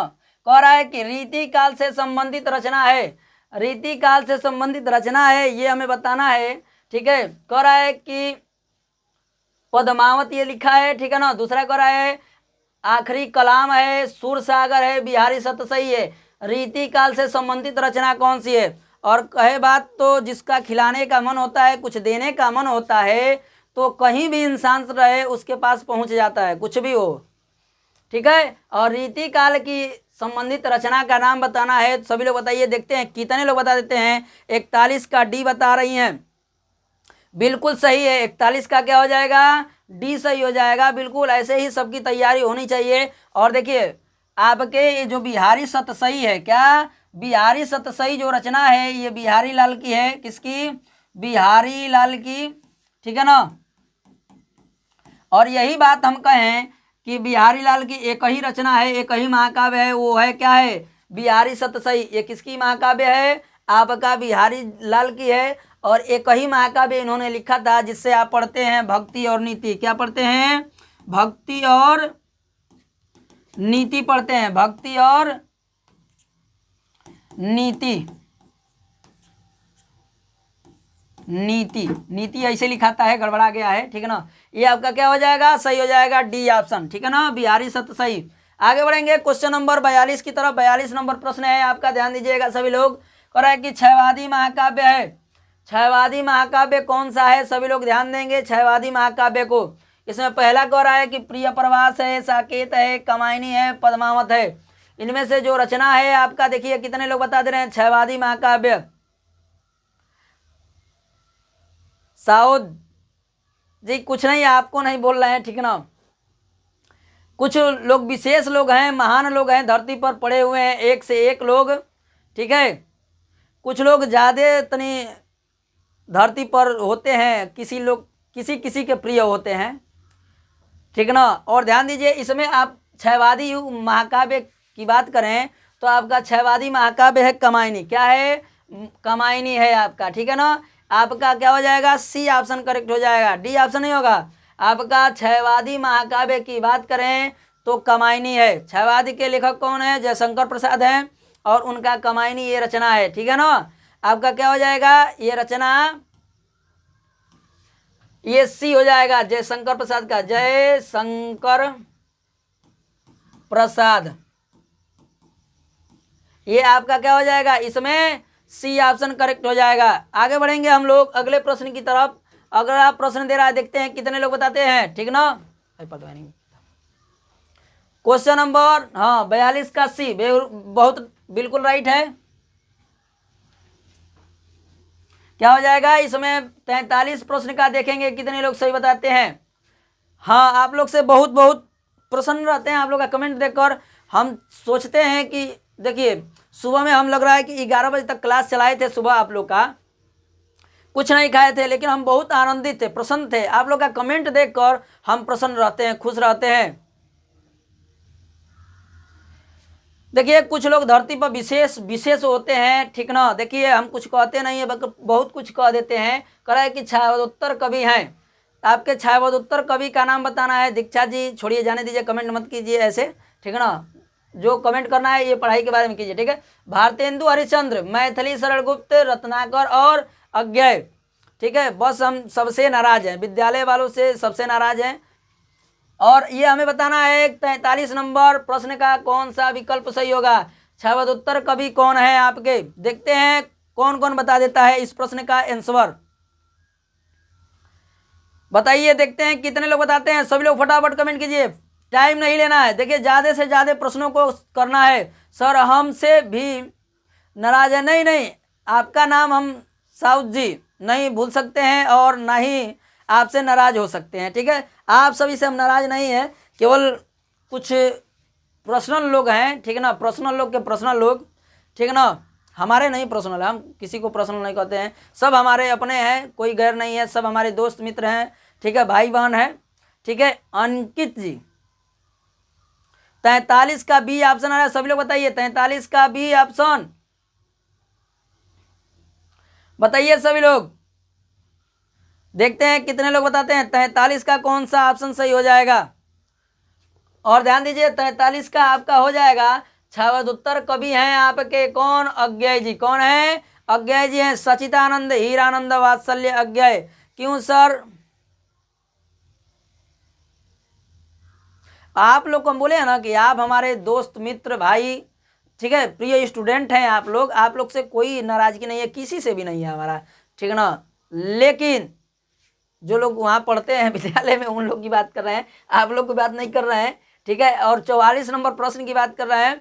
कहाँ इन चक्करों में पड़ गए हो मेरे दोस्त, इन चक्करों को छोड़िए। और देखिए 44 नंबर प्रश्न को कह रहा है कि महादेवी वर्मा रचना है। महादेवी वर्मा की रचना कौन सी है, गुंजन, निर्जा, गीतिका या झरना, इनमें से कौन सी रचना महादेवी वर्मा की है। 43 का ये बता रहे हैं, 44 का बताइए, देखते हैं कितने लोग बताते हैं, फटाफट बताइए। 43 का ये नहीं होगा, डी था, ठीक है ना, अज्ञय जी। 44 का बताइए, देखते हैं महादेवी वर्मा की रचना कितने लोग बताते हैं। इनमें से महादेवी वर्मा की रचना कौन सी हो जाएगी 44 का। 44 का सभी लोग बताइए, छोड़िए। देखिए आर्यन जी मत बोलिए, मत बोलिए, ठीक है, अच्छा रहेगा, हम कहेंगे यही, ठीक है। दूसरे के बात में नहीं हस्तक्षेप करना चाहिए, हमारा यही कहना है। देखिए कह रहा है कि महादेवी वर्मा रचना है आपके नीरजा, जो है महादेवी वर्मा की रचना है। क्या है, नीरजा जो है क्या कर रहा है, नीरजा जो है आपका क्या है, आपका महादेवी वर्मा की रचना है। और बताइए सभी लोग 44 का भी ऑप्शन आ रहा है, दीक्षा भी 44 का भी बता रही हैं, और अंकित कुशवाहा जी भी बता रहे हैं बी ऑप्शन बिल्कुल राइट है आप सभी का। और सभी लोग क्या कीजिए, कमेंट कीजिए। अरे भाई मिटक नहीं रहा है जी। आगे बढ़ते हैं 45 नंबर प्रश्न की तरफ। 45 नंबर आपका प्रश्न दे रहा है, देखते हैं कितने लोग बता रहे हैं। कठिन काव्य के प्रेत, अरे हई देखा जना हो का कहता, कठिन काव्य का प्रेत, प्रेत माने का होला, भूत दैत्य राक्षस होला हो, का होला, भूत दैत्य राक्षस होला। तनी बताओ जे तो आई कठिन काव्य का प्रेत के बा, आई भूत के बा। कहता कि भूषण जी हवन, घनानंद हवन, केशव हवन, जयसी हवन, के बा हो में ये भूत प्रेत, ठीक है। फटाफट बताइए, बताइए, देखते हैं कितने लोग बता देते हैं। देखिए कठिन काव्य के प्रेत कहे जाने वाले व्यक्ति हैं आपके 45 का सी ऑप्शन हो जाएगा। केशव दास को कठिन काव्य के प्रेत कहे जाते हैं। किसके, कठिन काव्य के प्रेत कहे जाते हैं। आपका एम सी ऑप्शन करेक्ट बा हो, कौन सही बाटे, सी ऑप्शन में हमने के करेक्ट बा, केशव दास जी। आगे बढ़ते हैं 46 नंबर प्रश्न की ओर, बिल्कुल सही है आप सभी का। और 46 नंबर प्रश्न का देखते हैं, सबसे पहले कौन आंसर बताता है। कह रहा है कि क्षयवादी युग की कवि है, क्षयवादी युग के कवि कौन है। इसमें पहला दे रहा है कि नरेंद्र शर्मा है, भवानी प्रसाद सिंह है, सूर्यकांत त्रिपाठी निराला है, गिरजा कुमार माथुर है। इनमें से कौन हो जाएंगे जी। 45 का सी ऑप्शन सबका सही है। और 46 का बताइए, क्षयवादी युग के कवि कौन है, क्षयवादी युग के कवि कौन है, फटाफट बताइए। और क्षयवादी युग के यदि कवि की बात करें, देखिए आप लोग सुबह की तरह फटाफट कमेंट नहीं कर रहे हैं, बहुत टाइम ले रहे हैं, तो आपको हम 46 का बताएं तो सूर्यकांत त्रिपाठी निराला जी हो जाएंगे। कौन हो जाएंगे, क्षयवादी युग के कवि कौन है आपके, सूर्यकांत त्रिपाठी निराला जी हैं। आपका इसमें सी ऑप्शन। कहाँ रे, कहाँ भागत रे, भाग मत, चल नीचे आओ, पिटेबे का, अरे हेजे चल, हाँ यही रहा एक बतोगे। ये क्या हो जाएगा आपका, इसमें आपका सूर्यकांत त्रिपाठी निराला हो जाएगा, सी ऑप्शन करेक्ट हो जाएगा। आगे बढ़ेंगे, अगले प्रश्न 47 नंबर की तरफ। 47 नंबर प्रश्न कर रहा है, शोक गीत है, इनमें से कौन शोक गीत बाटे हो। चला जाता हम लोग एकदम सही बा, आप इसी सी बता रहे हैं, हाँ सी था ना शायद, हाँ सी शायद था, सी ऑप्शन सही था। और बताइए 47 नंबर कह रहा है, शोक गीत में कौन बा हो। कहता कि राम को शक्ति पूजा बाटे, राम को शक्ति पूजा ही कहीं गम का गीत हो सकेला। उस्मान अली जी, जी हेलो, बहुत लेट आप लोग जुड़ते हैं, हम लोग को टाइम बताएं हम लोग कि 6 बजे से आप लोग का हिंदी का क्लास चलता है। कितने बजे से, 6 बजे से, शाम को 6 बजे से चलता है। और सुबह आपका 6:30 से आपका हिंदी का क्लास स्टार्ट होता है। और हिंदी का क्लास कब तक चला जाएगा, 10 बजे तक लगभग। हम कल जहाँ तक उम्मीद है हम 12 बजे तक क्लास लेने का प्रयास करेंगे सुबह, ठीक है, 6 बजे से 6:30 बजे से 12 बजे तक एकदम लगे रहेंगे हम लोग। कह रहा है कि मौन निमंत्रण, तीसरा कह रहा है कि सरोज स्मृति और अंधेरे में। इनमें से बताइए अंधेरे में होगा, कौन सा होगा बताइए सभी लोग। देखते हैं कुछ लोग बताते हैं 47 का, तो 47 का शोक गीत कहें तो सरोज स्मृति है। क्या है, सरोज स्मृति है। 47 का भी नहीं होगा, क्या होगा, मौन निमंत्रण देख के समझ लो का कि चुपचाप ही निमंत्रण दे दिया जाला, ठीक ना। ये क्या हो जाएगा, सरोज स्मृति हो जाएगा आपका। इसमें सी ऑप्शन करेक्ट हो जाएगा, सरोज स्मृति, ठीक ना। अभी मौन देख के मत समझा कि क्या हो जी शोक गीत हो जी, शोक गीत ना हो जी, मौन निमंत्रण ना हो जी, ठीक ना। देखो 48 नंबर, द्विवेदी युग में लिखी गई रचना है। द्विवेदी युग में लिखी गई रचना कौन सी है हो, तार सप्तक है, कामायनी है, गीतिका है, प्रिय प्रवास है। यदि हम बात करें आपके जी अंकित जी, खुश रहिए, ठीक है, आबाद रहिए, यहाँ रहिए, इलाहाबाद रहिए, कहीं रहिए, खुश रहिए, ठीक है, प्रसन्नचित रहना चाहिए। देखिए एक गाना था बहुत पहले, जानते हैं कौन सा, जीना है तो हंस के जियो, जीवन में क्या रखा है, ठीक है, जीवन में एक पल भी रोना ना है, ठीक है ना। ये आपका प्रिय प्रवास जो है आपका क्या है, ये कहाँ है भागत, अरे भाई ये क्या है आपका द्विवेदी युग की रचना है। क्या, प्रिय प्रवास, प्रिय प्रवास द्विवेदी युग की रचना है। और ये रचना किसकी है, अयोध्या सिंह उपाध्याय किसकी रचना है, अयोध्या सिंह उपाध्याय की रचना है, ठीक है। आपका क्या हो जाएगा, इसमें डी ऑप्शन करेक्ट हो जाएगा, प्रिय प्रवास। आगे बढ़ेंगे हम लोग क्वेश्चन नंबर 49 की तरफ। कह रहा है कुरुक्षेत्र के रचनाकार है, कुरुक्षेत्र का के रचयिता हो, तनी बतावा जाता कुरुक्षेत्र का के रचयिता लेखक हो। क्वेश्चन नंबर 49 के हमने के बताया कुरुक्षेत्र का रचयिता के हो। एमे पहला देता हमने का ध्यान दिया जा, पहला प्रश्न देता कि जयशंकर प्रसाद, सूर्यकांत त्रिपाठी निराला, रामधारी सिंह दिनकर, राम शेर बहादुर सिंह। बताइए, देखते हैं कितने लोग बताते हैं 49 नंबर। और 48 का डी बताएं, बिल्कुल वेरी गुड, बहुत अच्छे, प्रिय प्रवास था। और इसमें कह रहा है 49 नंबर कुरुक्षेत्र के रचनाकार हैं, कुरुक्षेत्र का रचयिता के हो, लेखक के और रचनाकार के हो, बताओ एक बार हमने के। और देखा था नहीं, जयशंकर प्रसाद, सूर्यकांत त्रिपाठी, रामधारी सिंह दिनकर और राम शेर सिंह बहादुर। बताइए कौन सा 49 का है, जयशंकर प्रसाद नहीं, कुरुक्षेत्र के रचनाकार आपके रामधारी सिंह दिनकर हो जाएंगे। कौन हो जाएंगे, रामधारी सिंह दिनकर जी हैं, जो आपके कुरुक्षेत्र के रचनाकार लेखक हैं। इसी तरह आप लोग कमेंट करते रहिए। आप लोग का कमेंट देखकर मुझे बहुत ही संतावना मिलता है, प्रसन्नता होती है, खुशी मिलती है। और आगे बढ़ते हैं अगले प्रश्न की तरफ। अगला प्रश्न आपका बहुत महत्वपूर्ण है। कह रहा है कि रामचरितमानस में कुल कांडों की संख्या है। रामचरितमानस में को गो कांड बा हो, को गो कांड बा देखा जा तो कोई गो कांड कैले भाई हो। कहता कि 8 गो कांड कैले बानी, 7 गो, 9 गो, 6 गो, को गो कांड कह दिला सी रामचरितमानस बतावा जा तो। देखो तनी के बता देला। इस प्रश्न में कौन विकल्प सही बाटे। क्वेश्चन नंबर का 50 बतावा जा फटाफट में कौन विकल्प सही हो जी। क्वेश्चन नंबर 50 में अगर क्वेश्चन नंबर 50 में कहल जा हमने के तो क्वेश्चन नंबर 50 में रामचरितमानस में कांडों की संख्या क्या हो जाएगी, 7 हो जाएगी। क्वेश्चन नंबर 50 का बी ऑप्शन करेक्ट हो जाएगा। रामचरितमानस में 7 कांडों की संख्या है, ठीक है ना। आगे बढ़ेंगे क्वेश्चन नंबर 51 की तरफ। क्वेश्चन नंबर 51 कह रहा है कि नई कविता के प्रवर्तक महत्वपूर्ण कवि हैं। कह रहा है कि नई कविता के प्रवर्तक होना चाहिए, तो महत्वपूर्ण कवि दे दिया है। महत्वपूर्ण कवि कौन है, प्रवर्तक कौन है, अजय। राम सर जी, जय श्री राम अजय जी, बहुत बहुत धन्यवाद। आप सभी लोग ने जुड़े हैं। और कह रहा है पहला है महादेवी वर्मा है, रामेश्वर शुक्ल अंचल हैं। उसके बाद कह रहा है कि डॉक्टर जगदीश गुप्त हैं। उसके बाद कह रहा है कि लोचन प्रसाद पांडे हैं। ये लोचन प्रसाद पांडे कहाँ से आगे बना हो, ये लोचन के विलोचन बना दिया जा का हमने के।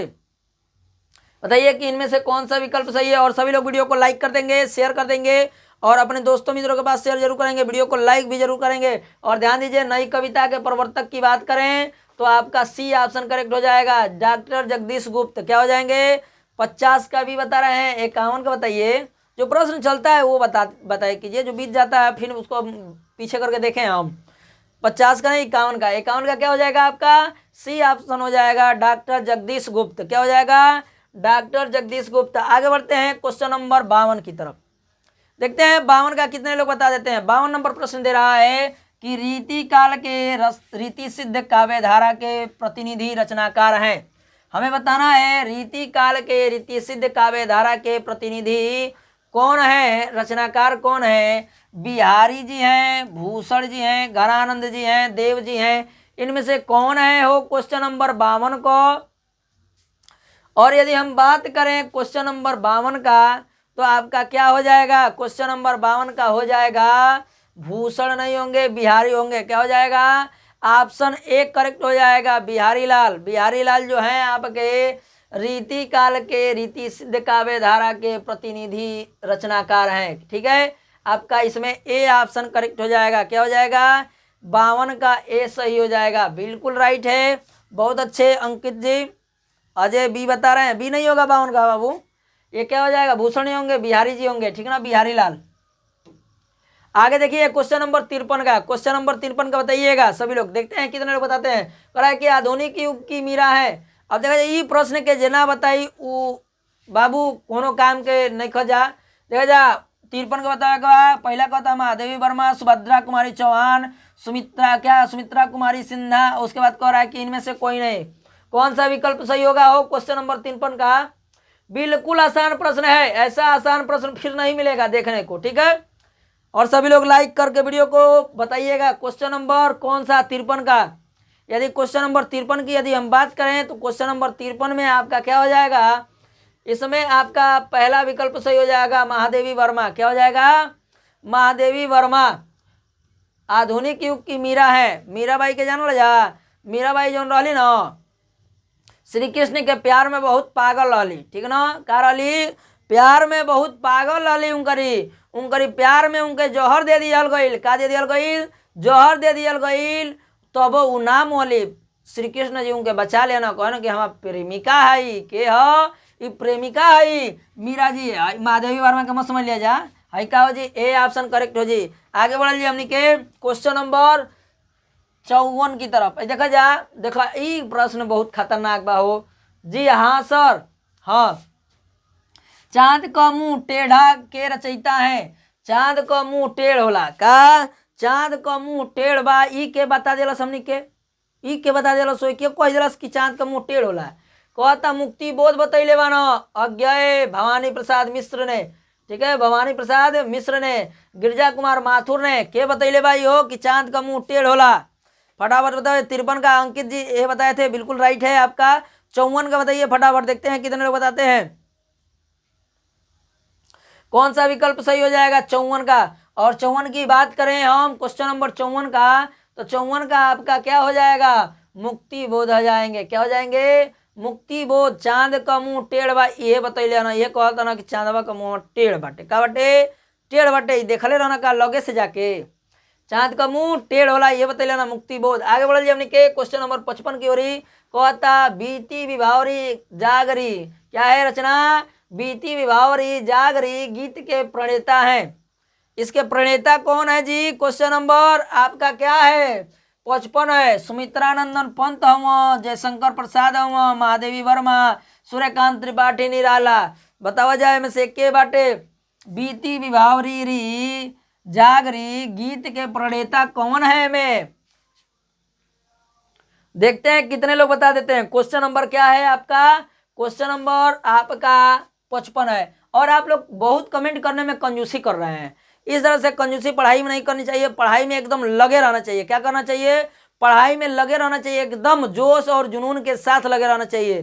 ठीक है, देखिए बीच बीच में हम हंसाते रहते हैं, इसलिए आप लोग को कि क्या होगा, बोरिंग नहीं होगा। आप लोग को क्या होगा, बोरिंग नहीं होगा। बोरिंग न होने के लिए बताते हैं, कुछ ना कुछ बोलते रहते हैं आप लोग को, इसीलिए बोलते हैं कि आप लोग को हंसी आएगी, आनंद आएगा, प्रसन्नचित रहेंगे। जहाँ खुश रहबा जा बाबू, तो वहाँ दिल पागल हो जी, बाग बाग हो जाए बाबू। एमे हो जी जयशंकर प्रसाद जी के हो जी, जयशंकर, अरे तो देखो ना भागत हो, बड़ी बदमाश बैल बा है, चल हाँ ये छोड़ दे जाएगा। आई में कौन हो जी, जयशंकर प्रसाद जी हो जी, के हो जी, बी ऑप्शन करेक्ट हो जी 55 का। बहुत अच्छे अंकित जी, बिल्कुल राइट है आपका। आगे बढ़ते हैं क्वेश्चन नंबर 56 की तरफ। कह रहा है कि हिंदी का प्रथम महाकाव्य माना जाता है। हिंदी को प्रथम महाकाव्य किसको माना जाता है हो, पृथ्वीराज रासो को माना जाता है, पद्मावत को, रामचरितमानस को, या रामचंद्रिका को, किसको माना जाता है क्वेश्चन नंबर 56 का। तो देखिए हिंदी का प्रथम महाकाव्य किसको माना जाता है, तो हिंदी का प्रथम महाकाव्य माना जाता है पृथ्वीराज रासो को। किसको, पृथ्वीराज रासो को माना जाता है। डी नहीं होगा, रामचंद्रिका को नहीं माना जाता है, पृथ्वीराज रासो को माना जाता है। ठीक है, 56 का ए क्या हो जाएगा, 56 का ए हो जाएगा, पृथ्वीराज रासो हिंदी का महाकाव्य। आगे बढ़ते हैं क्वेश्चन नंबर 57 की तरफ। कह रहा है कि रीति काल का अन्य नाम है। रीति काल के अन्य नाम का होई हो, कहता कि स्वर्ण काल कहल जाला, सिंगार काल कहल जाला, उधव काल कहल जाला, आ संक्रांति काल कहल जाला हो। ई कौन काल काल का नाम कुल दे देले बा हो, आए तने बतावा जाता। क्वेश्चन नंबर का है 57 है, बताइए फटाफट 57 नंबर प्रश्न का। देखते हैं कितने लोग बता देते हैं। 57 का कौन सा हो जाएगा, बिल्कुल आसान सिंपल प्रश्न है कि आप क्या कहेंगे, रीति काल का अन्य नाम क्या है। रीति काल का अन्य नाम आपका हो जाएगा श्रृंगार काल। क्या है, श्रृंगार काल हो जाएगा आपका। इसमें बी ऑप्शन करेक्ट हो जाएगा, श्रृंगार काल। आगे बढ़ते हैं क्वेश्चन नंबर 58 की तरफ। क्वेश्चन नंबर 58 का हम लोग ध्यान देंगे। क्वेश्चन नंबर 58 का आपका क्या होगा, कह रहा है कि अमीर खुसरो कवि हैं। अमीर खुसरो कवि हैं, किसके कवि हैं। पहला कह रहा है कि आदि काल के, भक्ति काल के, रीति काल के और आधुनिक काल के। किस काल के आपके कवि हैं, बिहारी जी। ये हमें सॉरी अमीर खुसरो कवि हैं, किस काल के कवि हैं अमीर खुसरो, रीति काल के हैं, आदि काल के हैं, भक्ति काल के हैं, या आधुनिक काल के हैं। किस काल के कवि हैं जी, बताइए। तो देखिए यदि हम बात करें कि क्या अमीर खुसरो जो कवि हैं आपके, ध्यान दीजिएगा कि आदि काल के कवि हैं। किस काल के कवि हैं, आदि काल के कवि हैं हो। ये क्या हो जाएगा आपका, ए ऑप्शन करेक्ट हो जाएगा, आदि काल। उम्मीद करते हैं आप लोग को समझ में आया होगा। आगे बढ़ते हैं क्वेश्चन नंबर 59 की तरफ। 59 नंबर प्रश्न देखेंगे और 60 ही तक कराएंगे। ठीक है, हमारा भी तबीयत सही नहीं लग रहा है। और देखिए कह रहा है कि उद्धव शतक के रचनाकार हैं। उद्धव शतक के रचयिता लेखक 58 का ए। वेरी गुड, बहुत अच्छे अंकित जी। और खड़ा नहीं हो जा रहा है अंकित जी, इसलिए कह रहे हैं कि 60 क्वेश्चन करा कर छोड़ देंगे। और कह रहा है पहला कि ये क्या दे रहा है जी, जगदीश रत्नाकर, जगत्राय दास रत्नाकर, ये ऑप्शन में छोड़ दीजिए। हरिऔध जी हैं, मैथिली सरल गुप्त हैं, और कह रहा है कि भवानी प्रसाद मिश्र हैं। जगन्नाथ दास रत्नाकर होगा, क्या हो जाएगा? जगन्नाथ दास रत्नाकर होगा, क्या हो जाएगा? जगन्नाथ दास रत्नाकर। इस ऑप्शन को ले लीजिएगा, क्या होगा? जगन्नाथ दास रत्ना। इनमें से चारों विकल्पों में से कौन सा विकल्प सही हो जाएगा ये हमें बताना है। तो देखिए उद्धव शतक के रचयिता आपके जगन्नाथ दास रत्नाकर जी हैं। ऑप्शन ए ही क्या हो जाएगा? करेक्ट हो जाएगा, जगन्नाथ दास रत्नाकर। आपके उद्धव शतक के रचयिता जगन्नाथ दास रत्नाकर जी हैं। आपका ए ऑप्शन क्या हो जाएगा? करेक्ट हो जाएगा। और आज के अंतिम प्रश्न की तरफ बढ़ते हैं। आज का ये 60 नंबर जो है प्रश्न क्या है? अंतिम प्रश्न है। क्या है? अंतिम प्रश्न है। राधे राधे सर जी, बहुत लेट में जुड़े हैं। देसी बॉस, अभी आपका मैथ का क्लास स्टार्ट हो जाएगा 10 या 15 मिनट में, ठीक है ना? आप लोग जुड़िएगा। मैथ का नहीं, साइंस का क्लास चलेगा, ठीक है ना? क्या चलेगा? साइंस का क्लास चलेगा। और सुबह 6:30 बजे से फिर मिलेंगे हम आप लोग के साथ। और ये 60 नंबर प्रश्न कह रहा है कि सूफी काव्य धारा के कवि हैं। सूफी काव्य धारा के कवि कौन है? कह रहा है कि जायसी हैं, रैदास हैं, नानक हैं, तुलसीदास जी हैं। इनमें से कौन है बताइए? चलिए कोई बात नहीं है, कोई बात नहीं है देसी बॉस जी। और ये आगे बढ़ते हैं, क्वेश्चन नंबर बताइएगा, सूफी काव्य धारा के कवि कौन है? देखिए सूफी काव्य धारा की बात करें, ठीक है सर, कोई बात नहीं अंकित जी, ठीक है। इसमें आपका क्या हो जाएगा? पहला ऑप्शन करेक्ट हो जाएगा। क्या हो जाएगा? पहला विकल्प सही हो जाएगा। और डेली आप लोग शाम को 6 बजे से जुड़िए, ठीक है ना? अब देखिए लंबा लंबा क्लास चलेगा हमारा, जो चलेगा लंबा लंबा क्लास चलेगा, ठीक है। अब लगभग कल या परसों से शाम को लगातार हमारा 10 बजे तक, 11 बजे तक, 12 बजे तक, रात में भी चलेगा। और सुबह 6, 6:30 बजे से दिन में 12, 1 बजे तक चलेगा, ठीक है। पूरा दिन क्लास चलता ही रहेगा। लगभग 24 घंटे में 12 घंटे क्लास हमारा निश्चित है कि चलेगा, ठीक है ना? तो आपका क्या हो जाएगा? ये ए ऑप्शन करेक्ट हो जाएगा, ठीक है। आप लोग जुड़िएगा और इतना अच्छे से तैयार कीजिए। देखिए हम इसीलिए आप लोग को नंबर दिए हैं अपना सुबह कि आप लोग क्या करेंगे, आप लोग जब पेपर देकर आए तो मुझे क्या करें, उसका फोटो खींचकर मेरे व्हाट्सएप पर सेंड करेंगे। तो हम आप लोग का तुरंत क्या करेंगे, उस प्रश्नों को बताएंगे आप लोग को और दिखाएंगे कि ये सारे प्रश्न हमने बताया है, ठीक है ना? क्या हो जाएगा? Good night sir. नहीं, अभी देखिए आपका क्या हो जाएगा, मैथ का क्लास स्टार्ट होगा। और आप लोग का बहुत बहुत धन्यवाद जो हमारे क्लास में आप लोग अंत तक बने रहे, ठीक है। और ये अंतिम प्रश्न था आपका, ठीक है। Thank you. मिलते हैं मैथ के क्लास में, मिलिए सर से। अरे कुछ चढ़ा